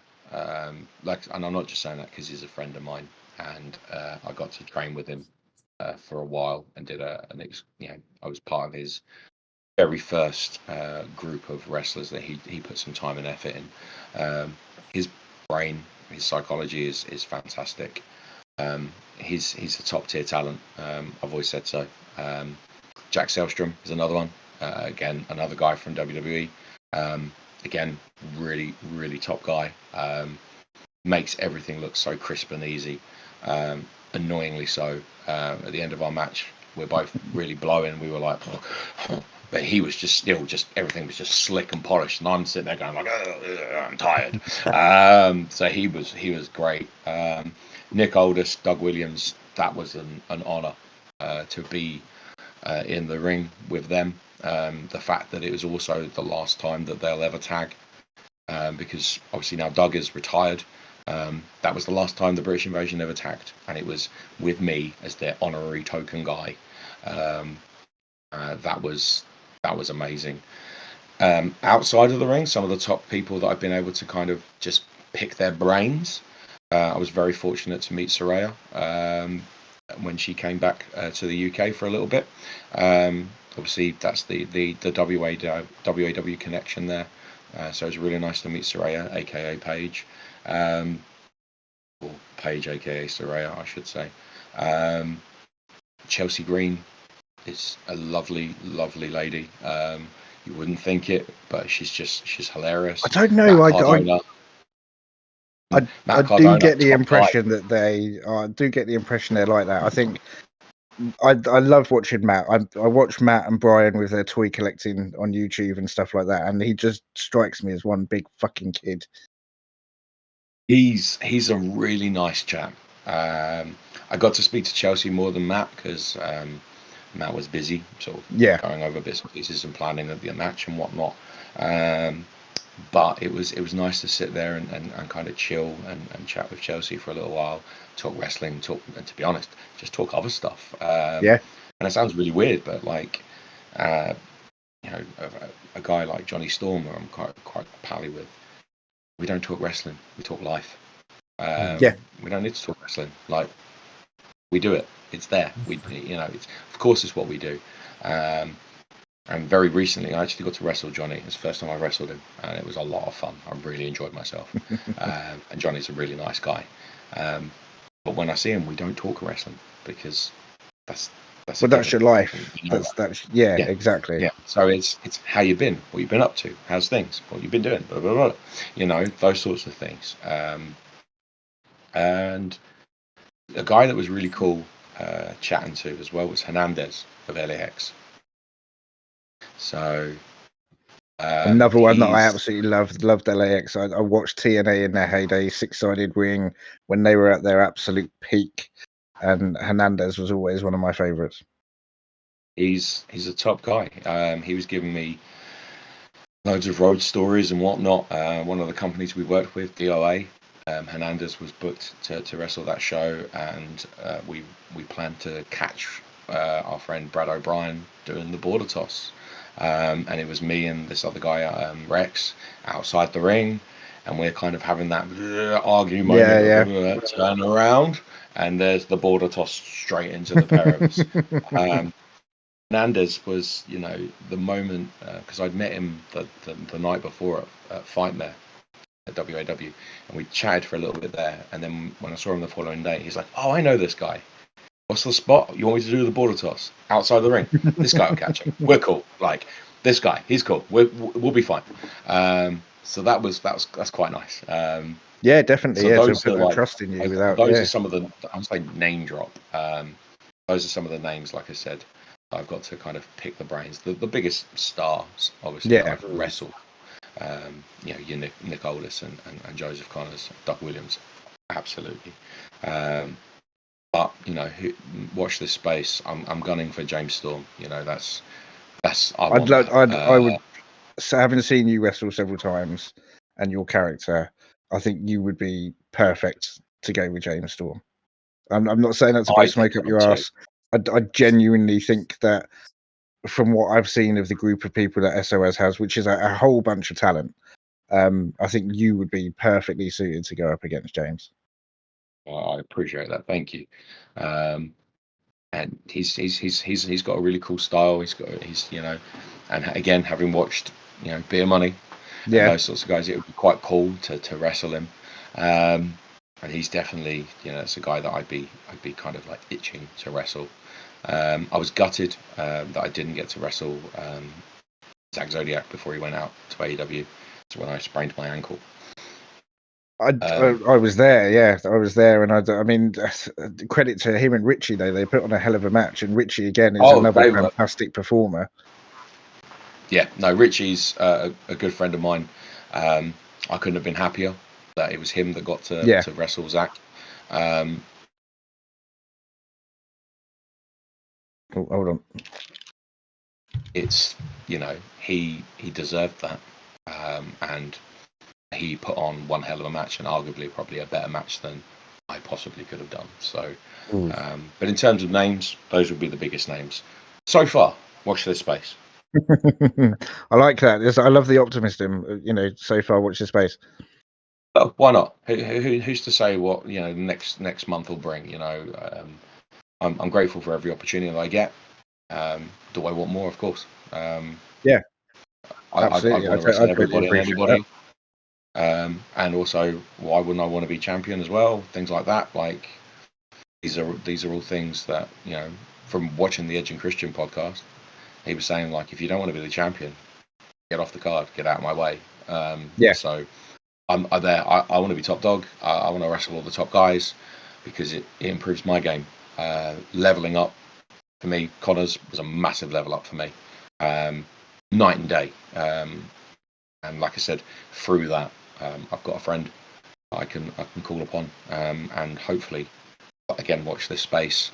There's been talk of me going up to Elevation and doing a few shows for him while I'm up there. Fantastic. So that'd be really I cool. mean, Elevation's pretty close to me as well. It's definitely a place that I want to go in and check out. I know that he's got a slew of talent over there, and I know that he's been putting on shows, obviously, by seeing him on Instagram and stuff as well. One question I'd like to ask you, that this comes from a guy that has met you. This is Phil, who's Mike's friend, who he's asked me what would your dream SOS match be? So between you and someone from SOS, what would your dream SOS match be? Up until very recently, it would have been myself versus AJ Boogie. I was a massive AJ fan. I love him.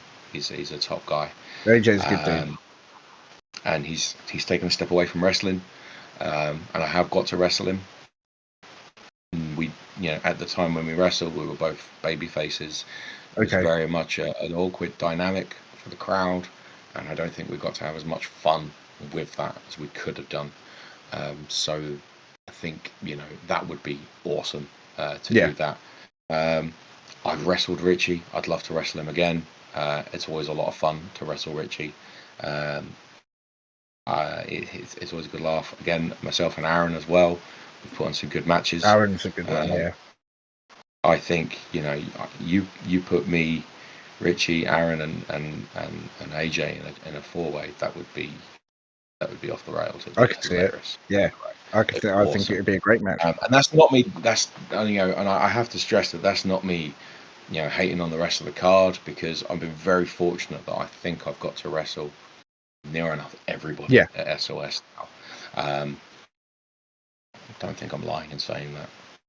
Almost everybody. So that's, for me, that's like, I'm happy to wrestle anybody. But where I know that we could have a good laugh and a good giggle and And really I can see it. I push mean, Richie, obviously at the moment the SOS the SOS champ. Yeah, I could see you and him for the title at some point soon, definitely. Oh yeah, take him out. Well, Absolutely. Speaking of taking out, I wanted to touch bases on earlier. I saw a naughty video of a certain wrestler that entered someone's tattoo studio with a steel chair and beat the living shit out of him recently. You wouldn't happen to know anything about that, would you? I'll tell you nothing about that. All I'll say on that matter is, you run your mouth and your ass starts writing checks that your ass can't cash. That's what I'm saying. Your mouth can't. Fuck around Mouth and you runs find out. checks. Yeah, you run your mouth. You stick your head. You get a little bit or two above your station. Someone has to remind you and humble you. That's what I did. Yeah, I totally get it. I loved it. I watched it. I was actually at work watching it. I was like, "Go on, Sally," because every time I've seen you in the ring, I cheer you on. I don't give a fuck that you're a heel. I've always since I first seen you. Because obviously, like I say, I was unbeknown to SOS. I had no idea other than my friends got this guy called Mike and Gangrel was there. And then now, when I took my boys to Down the Market to see you, and I heard your music come on, I said, "This is the guy to watch." I said to my sons, I was like, "This is the guy to watch." I said, "He will shout at you." I said, "You can tell him that he sucks and all sorts." I said, "But you will get it back." Oh well, one no, thing. I appreciate that.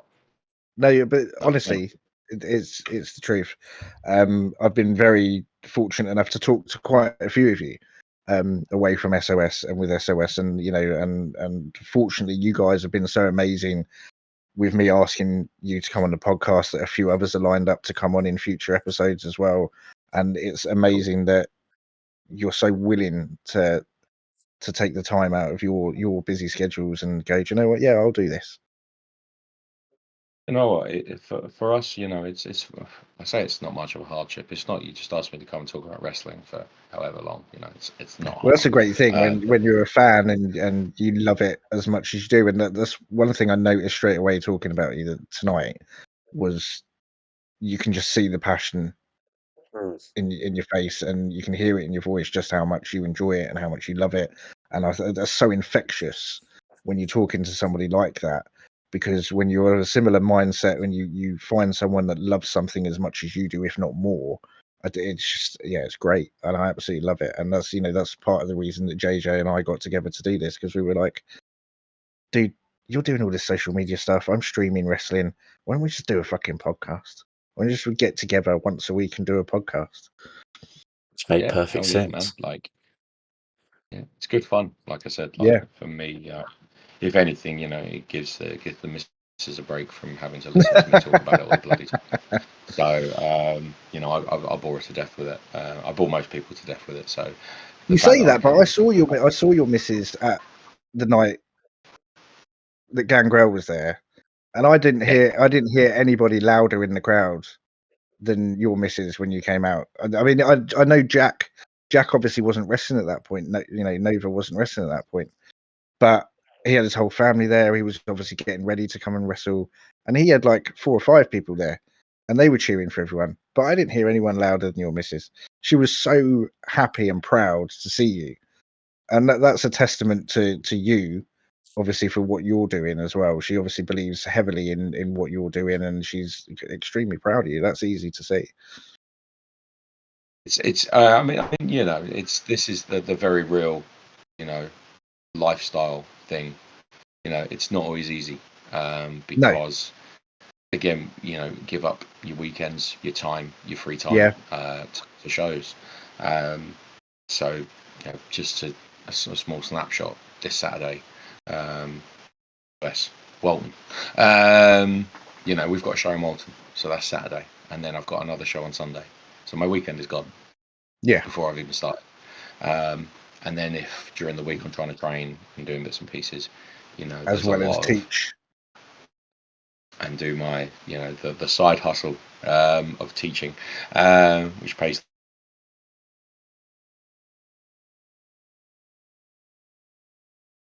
Oh, what's happened? Have we lost Sully? I think so. What's happened, dude? Can you see me?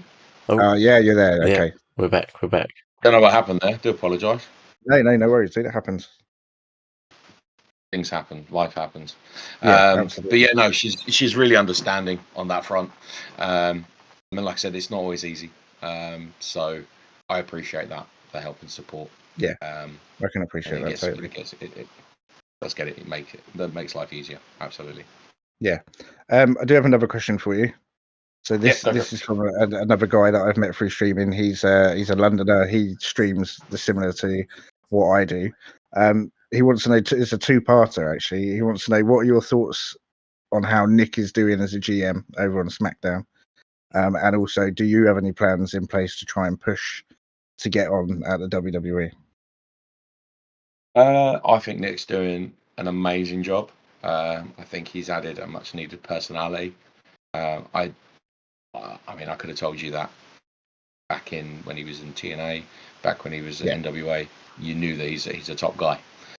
So the fact that he's there right now, I think is awesome. I can't wait for him to do to get a match, because it's wasted talent having a guy as good as That's he the is. one thing that I've said since he's been on WWE television is, watching him in TNA when he first came in as Brutus Magnus before he took before he actually went with Nick Aldis, because I don't know if you're aware, you might be well aware, but he was a gladiator on the remake of Gladiators, and he actually was a gladiator with one of my friends, one of the female gladiators.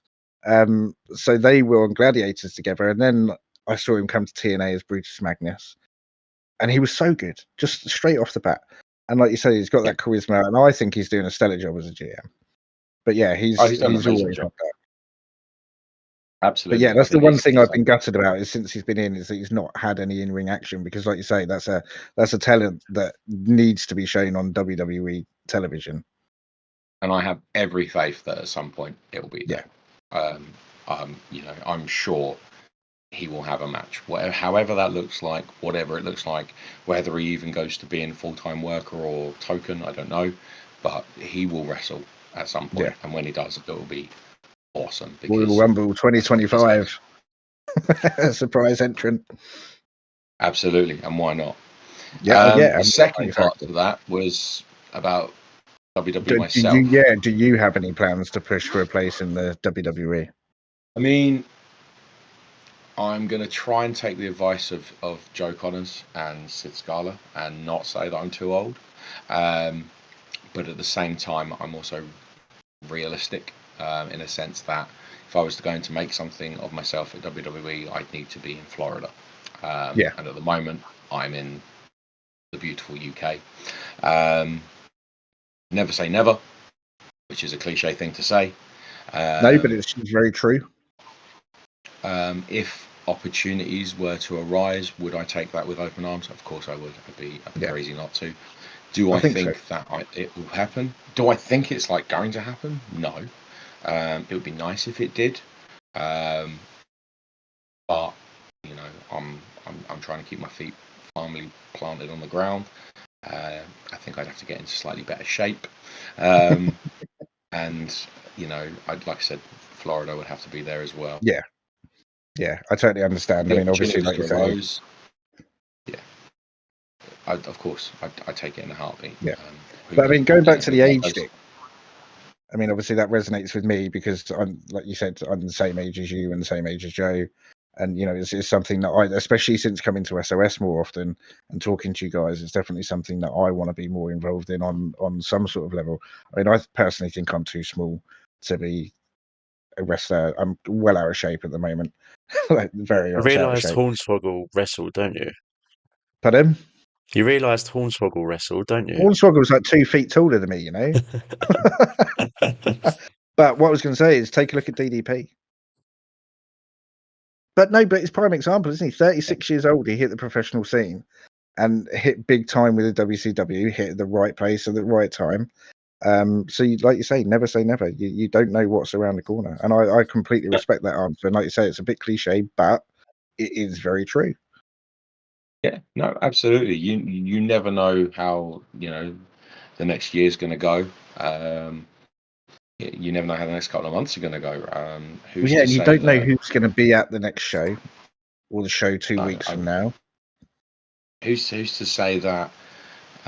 Because of our close working relationship with AEW come over, they need a couple of guys just to be security or whatnot, and Zach and Soraya say like some guys, and they pick some of the bigger guys, and I happen to be one of those guys, and I meet Tony Khan, and who's to say what happens? Like I'm saying, We I'm don't not know, saying it and will. that's the thing. It's so much open-ended possibility. It's doors can be opened at any point. It's just being ready, I guess, to take the opportunity when it comes. So I love that. Yeah. So I think I know the answer to this, but I'm going to ask. This is from me, by the way. This is just something that I want to know. What is your favorite match of your career so far?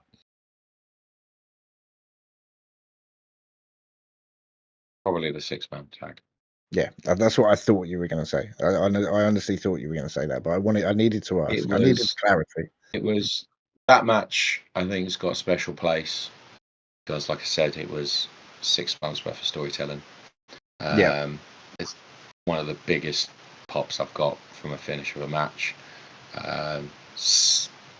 What isn't known to everybody is that day I'd had a crap day at work. Really emotional, really pushed, really drained. So it gets to that match, and it's one of the most cathartic moments I think I've ever had. I hit Paul does his backs up into me because we had this whole long storyline running of he's not allowed to touch me. I can't hit him unless he hits you first. Yeah.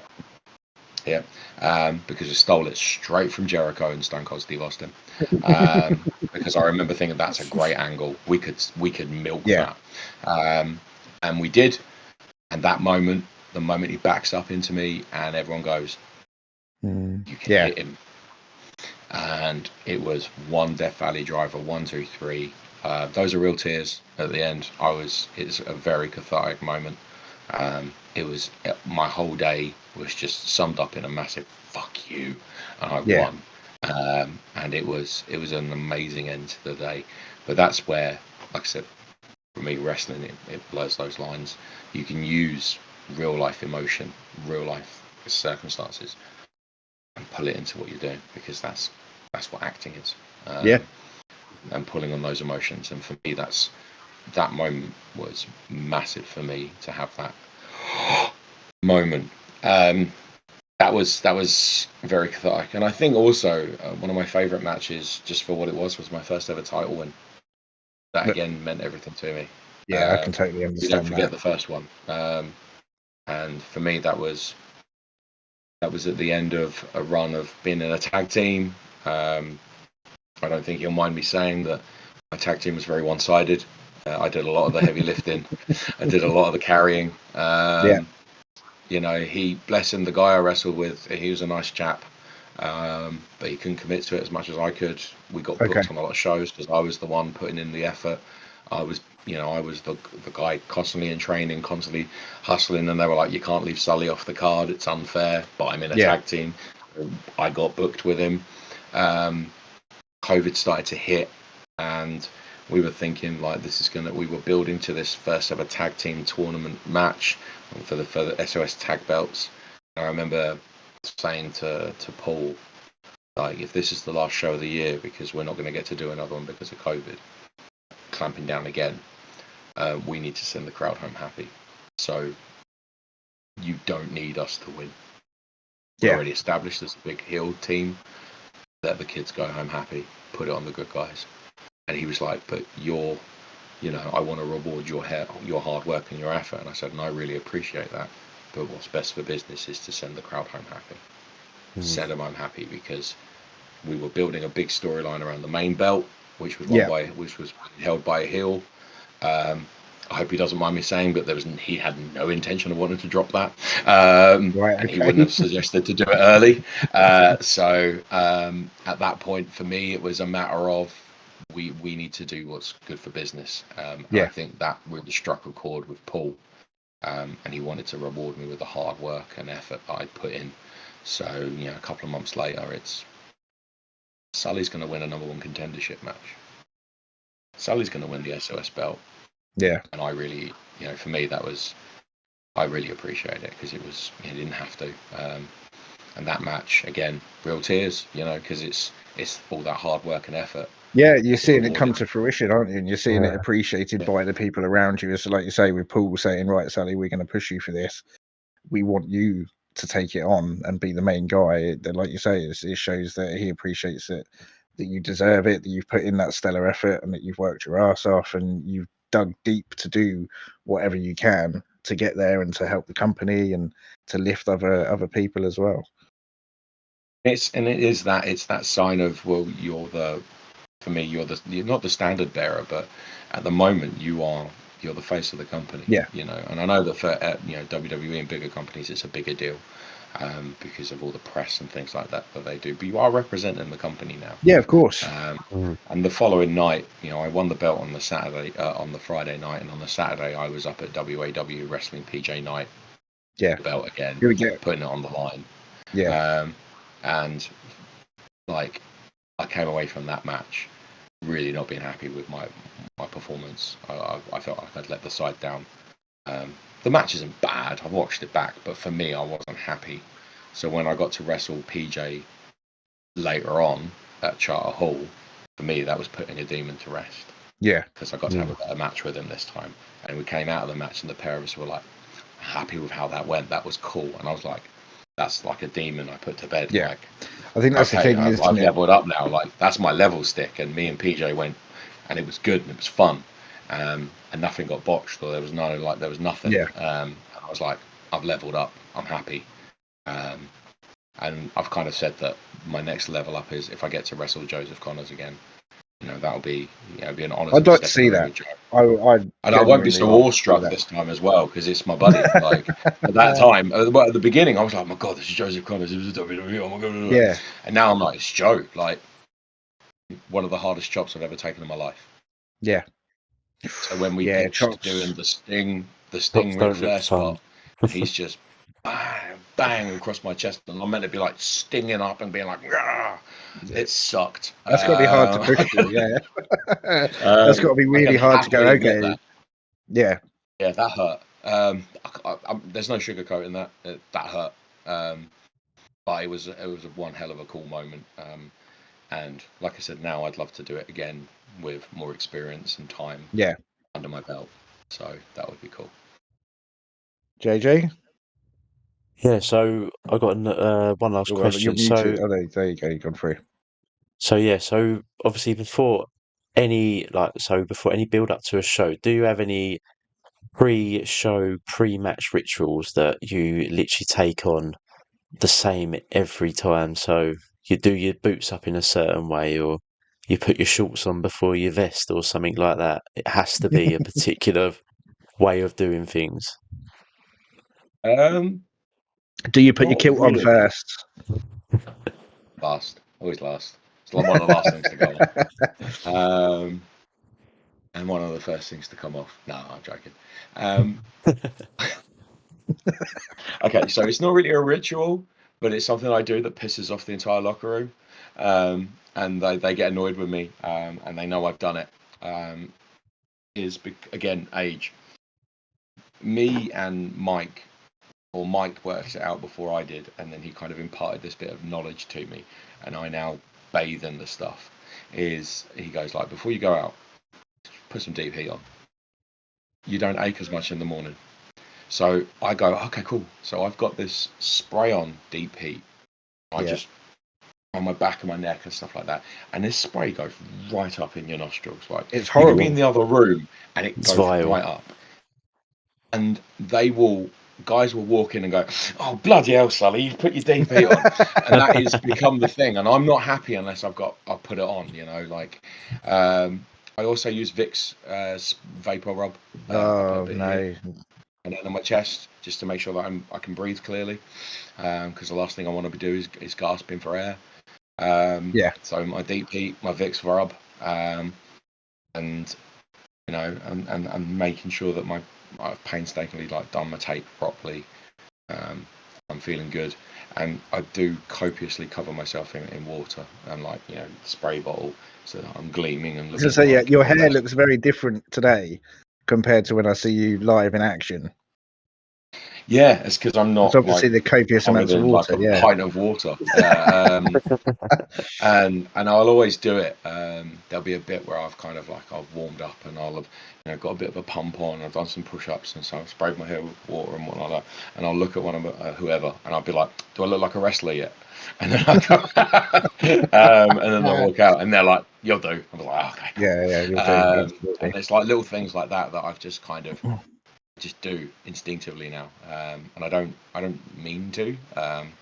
I think it's just become the thing. I think it's just second nature after a while, isn't it? I suppose it's like driving or like anything that you do.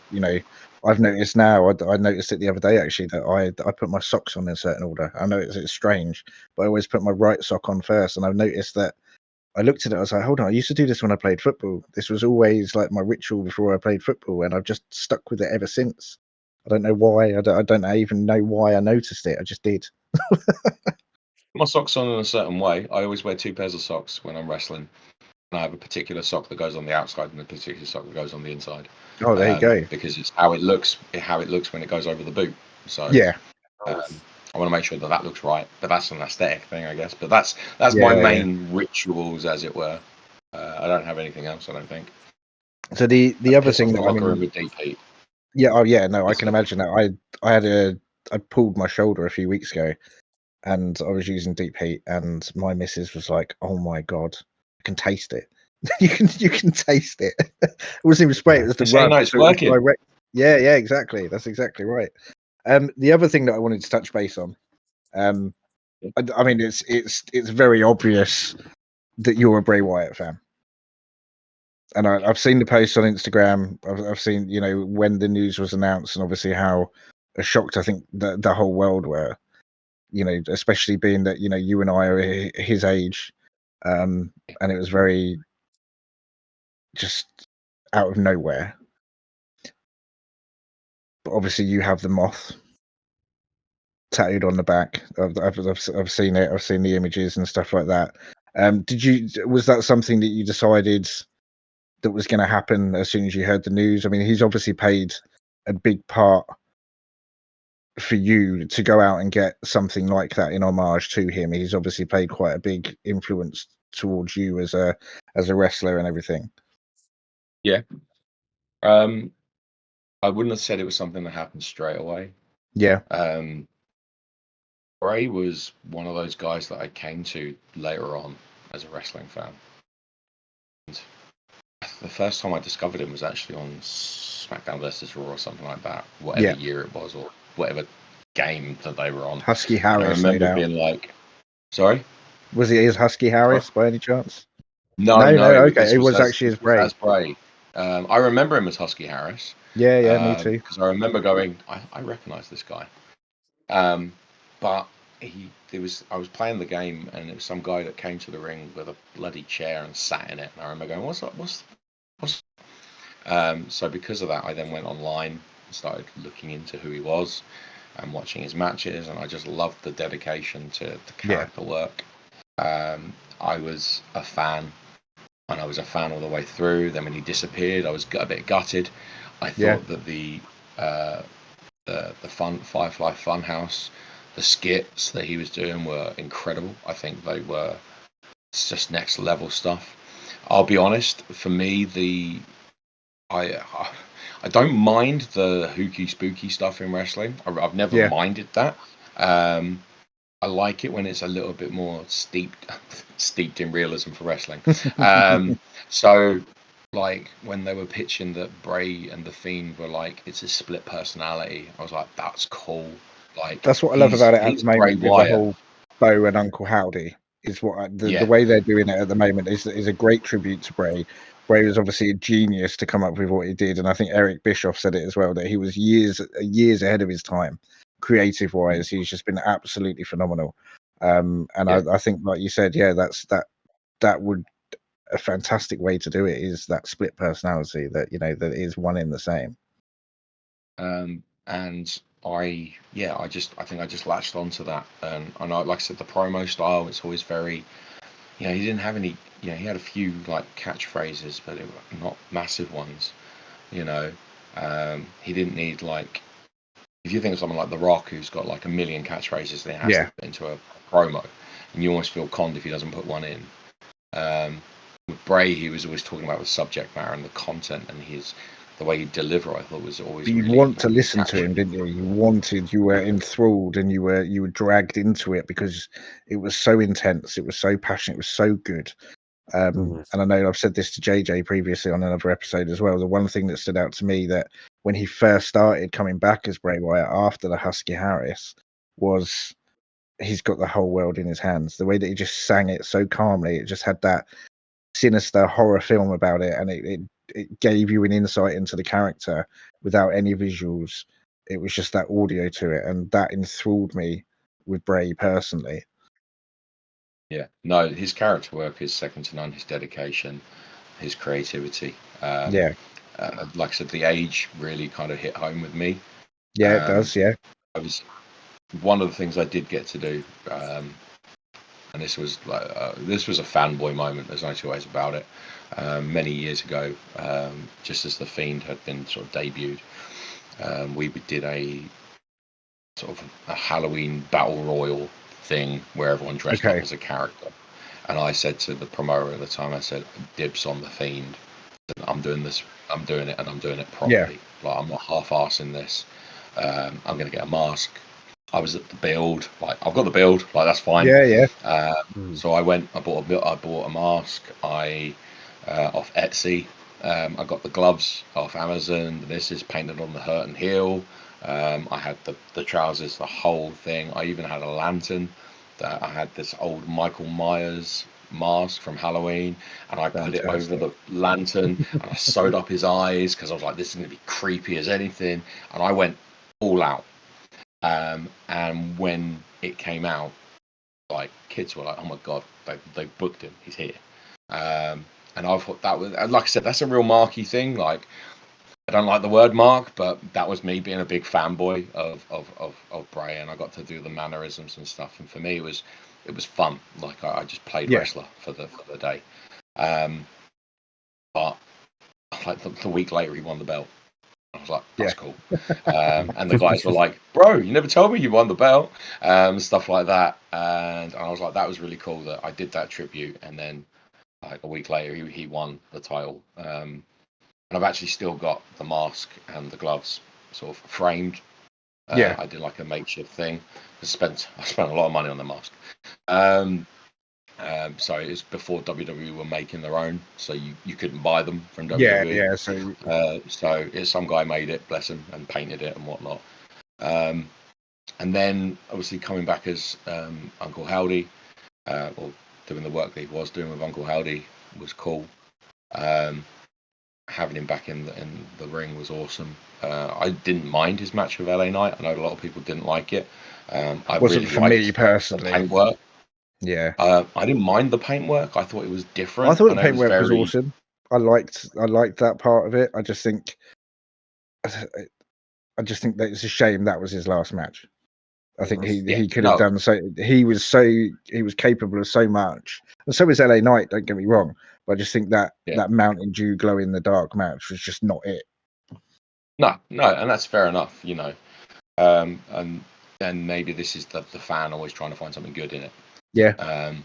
And then when he obviously disappeared and passed away, I was gutted.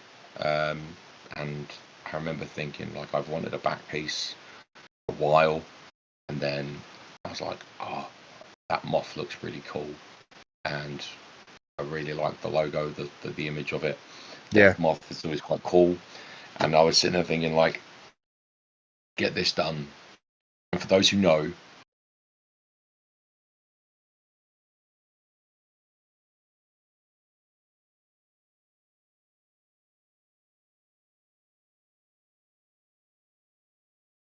We lost him again. Fiend on the other, just like an eye, just like the top. And then again, like, it's very subtle, it's there. You know. If you don't, it's just like, well, what's that? That's a bit dodgy. That's a bit creepy. I was like, that's really cool. And I got that done, and it was, again, It's a big piece.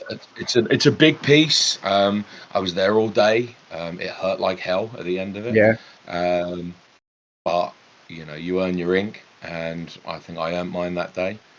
And it looks cool, and it does look awesome. I've seen that. glimpses of it when I've seen you in action. I've seen the photos on Instagram.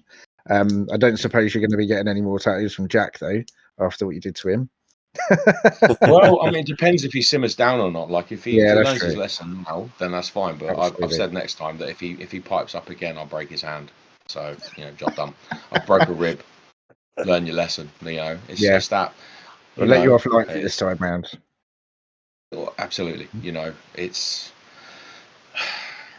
some people always trying to ice skate up a hill, and if he's not going to learn his lesson the first time, like if the second time, I made a dent in his rib cage with the chair, fine, if he still wants more and he still gives it some large next time, then maybe I need to take away his livelihood for a little bit and see how he feels about that. So some people eventually will get the message. I'm really eager to know as well. Obviously, we've touched on some of your inspirations with regards to Brett and to Surfer Sting in particular. Your Mount Rushmore. Everybody always talks Mount Rushmore of wrestling. So, what is Sullivan King's Mount Rushmore of wrestling? In terms of wrestling ability, Mount Rushmore in terms of earning, or who've influenced and inspired me. For me, they're all different, and that sounds bad. No, not at all. I completely agree that they are.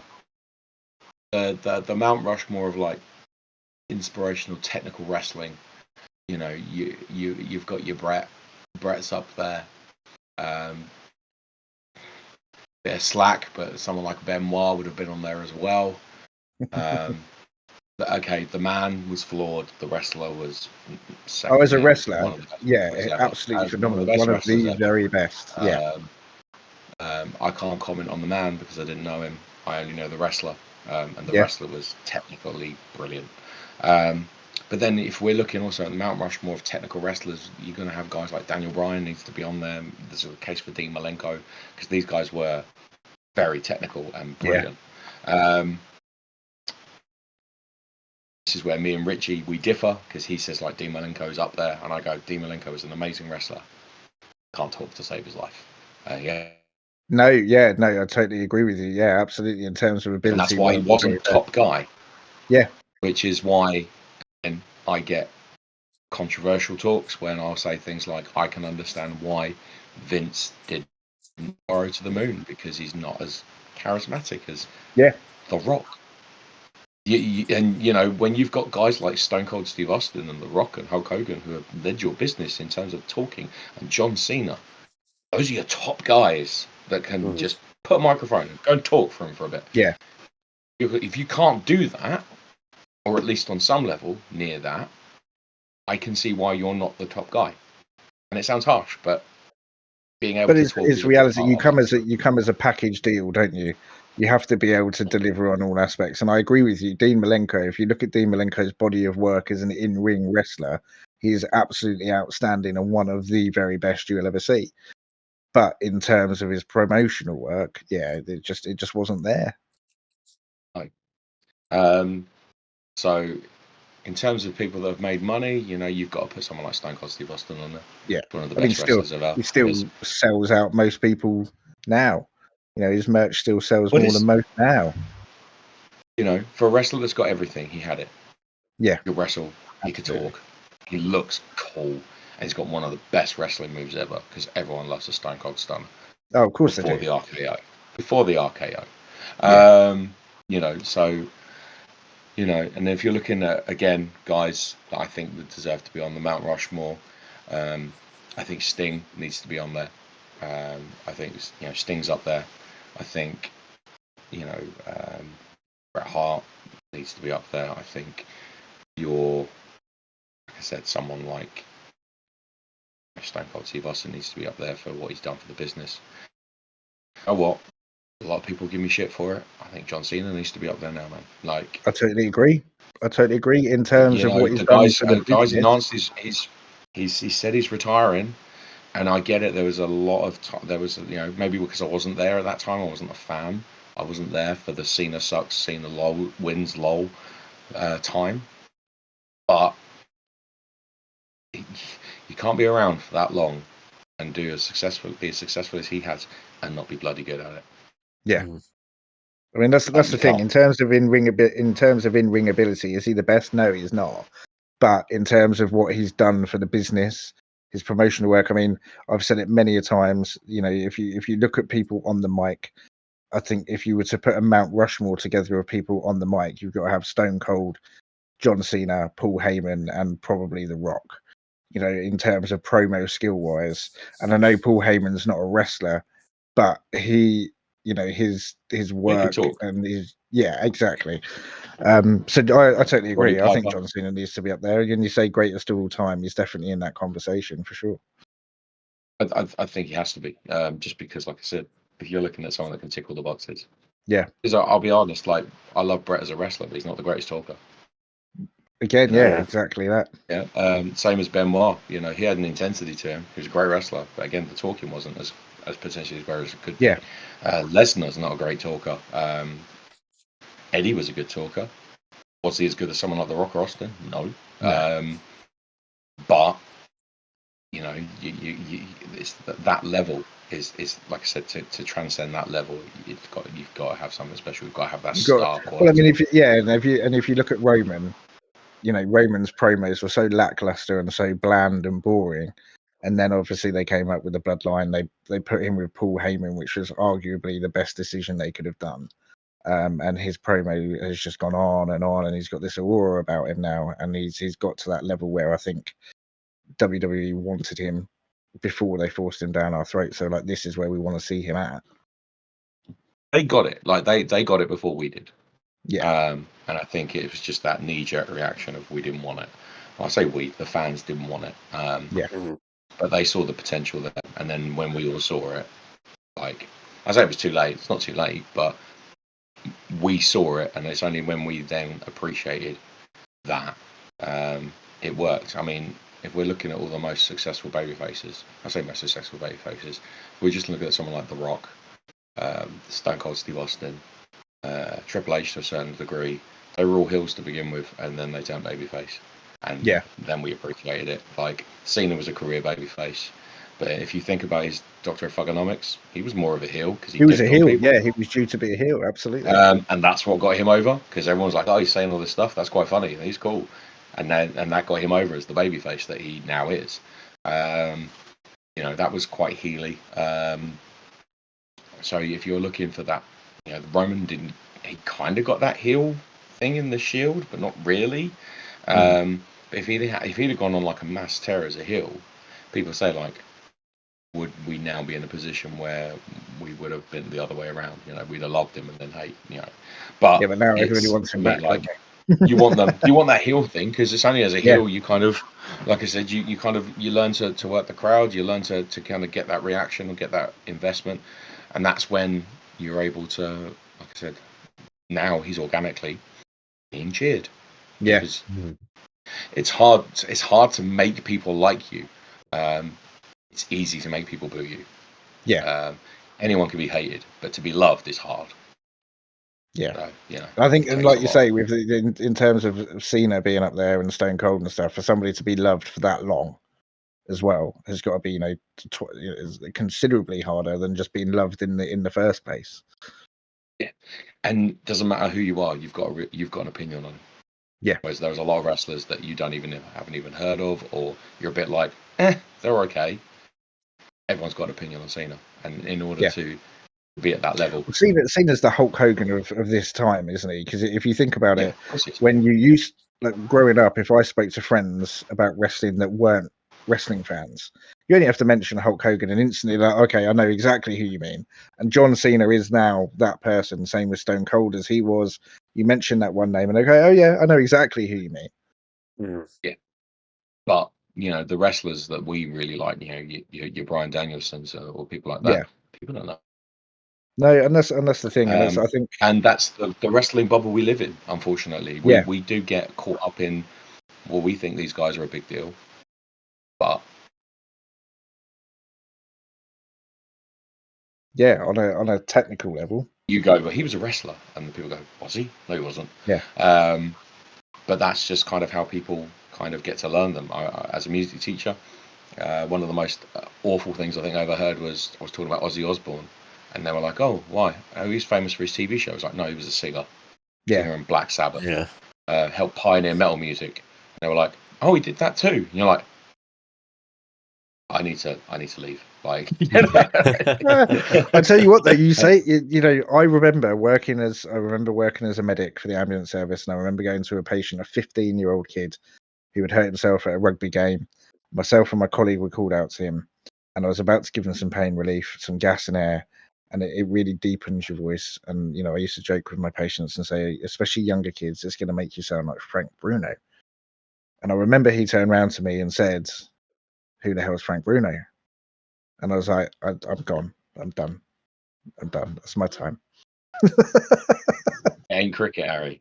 Yeah, exactly. And you've got to be a certain age to get these things, isn't you? So yeah, that's exactly right. That's exactly right. I think on that note, dude, we anticipated having you on for a little while. We've gone over 2 hours. And I've loved every minute of it. JJ, I feel bad because I feel like I've cut you out half the conversation, if not more. No, absorbing man. it all in. Let's Incredible. just say this is part one. Yeah, well, I dude, if you're happy to come back, I'm sure I speak for JJ as well that we'll be more than happy to have you back. Definitely. Well, no, thank you. I appreciate it. Like I said, it's good fun to talk wrestling, and like I said, you know, I'd be happy to come back and do it again and answer some more questions. I'm sure there are potential questions I haven't answered, or things that have come up. Yeah, I mean, I've not even got to ask all of the questions that I had. I mean, I've got a whole slew of questions. Right, well, there you go. I'm sure JJ does as well. Sullivan King, the trilogy, yeah. That's Return it, of the King, that's the next one. There we go. That's it, Return of the King. All Hail the King will be the third one. Beautiful name. Sullivan, appreciate you. Thank you so much, my man. Thank you. Absolute pleasure to have you with us. No worries. Thank you for having me. And we will speak to you again in the future for sure. And everybody else, thank you so much for joining in and listening to the episode. We'll catch you on the next one. Until next time, thank you so much. Peace out.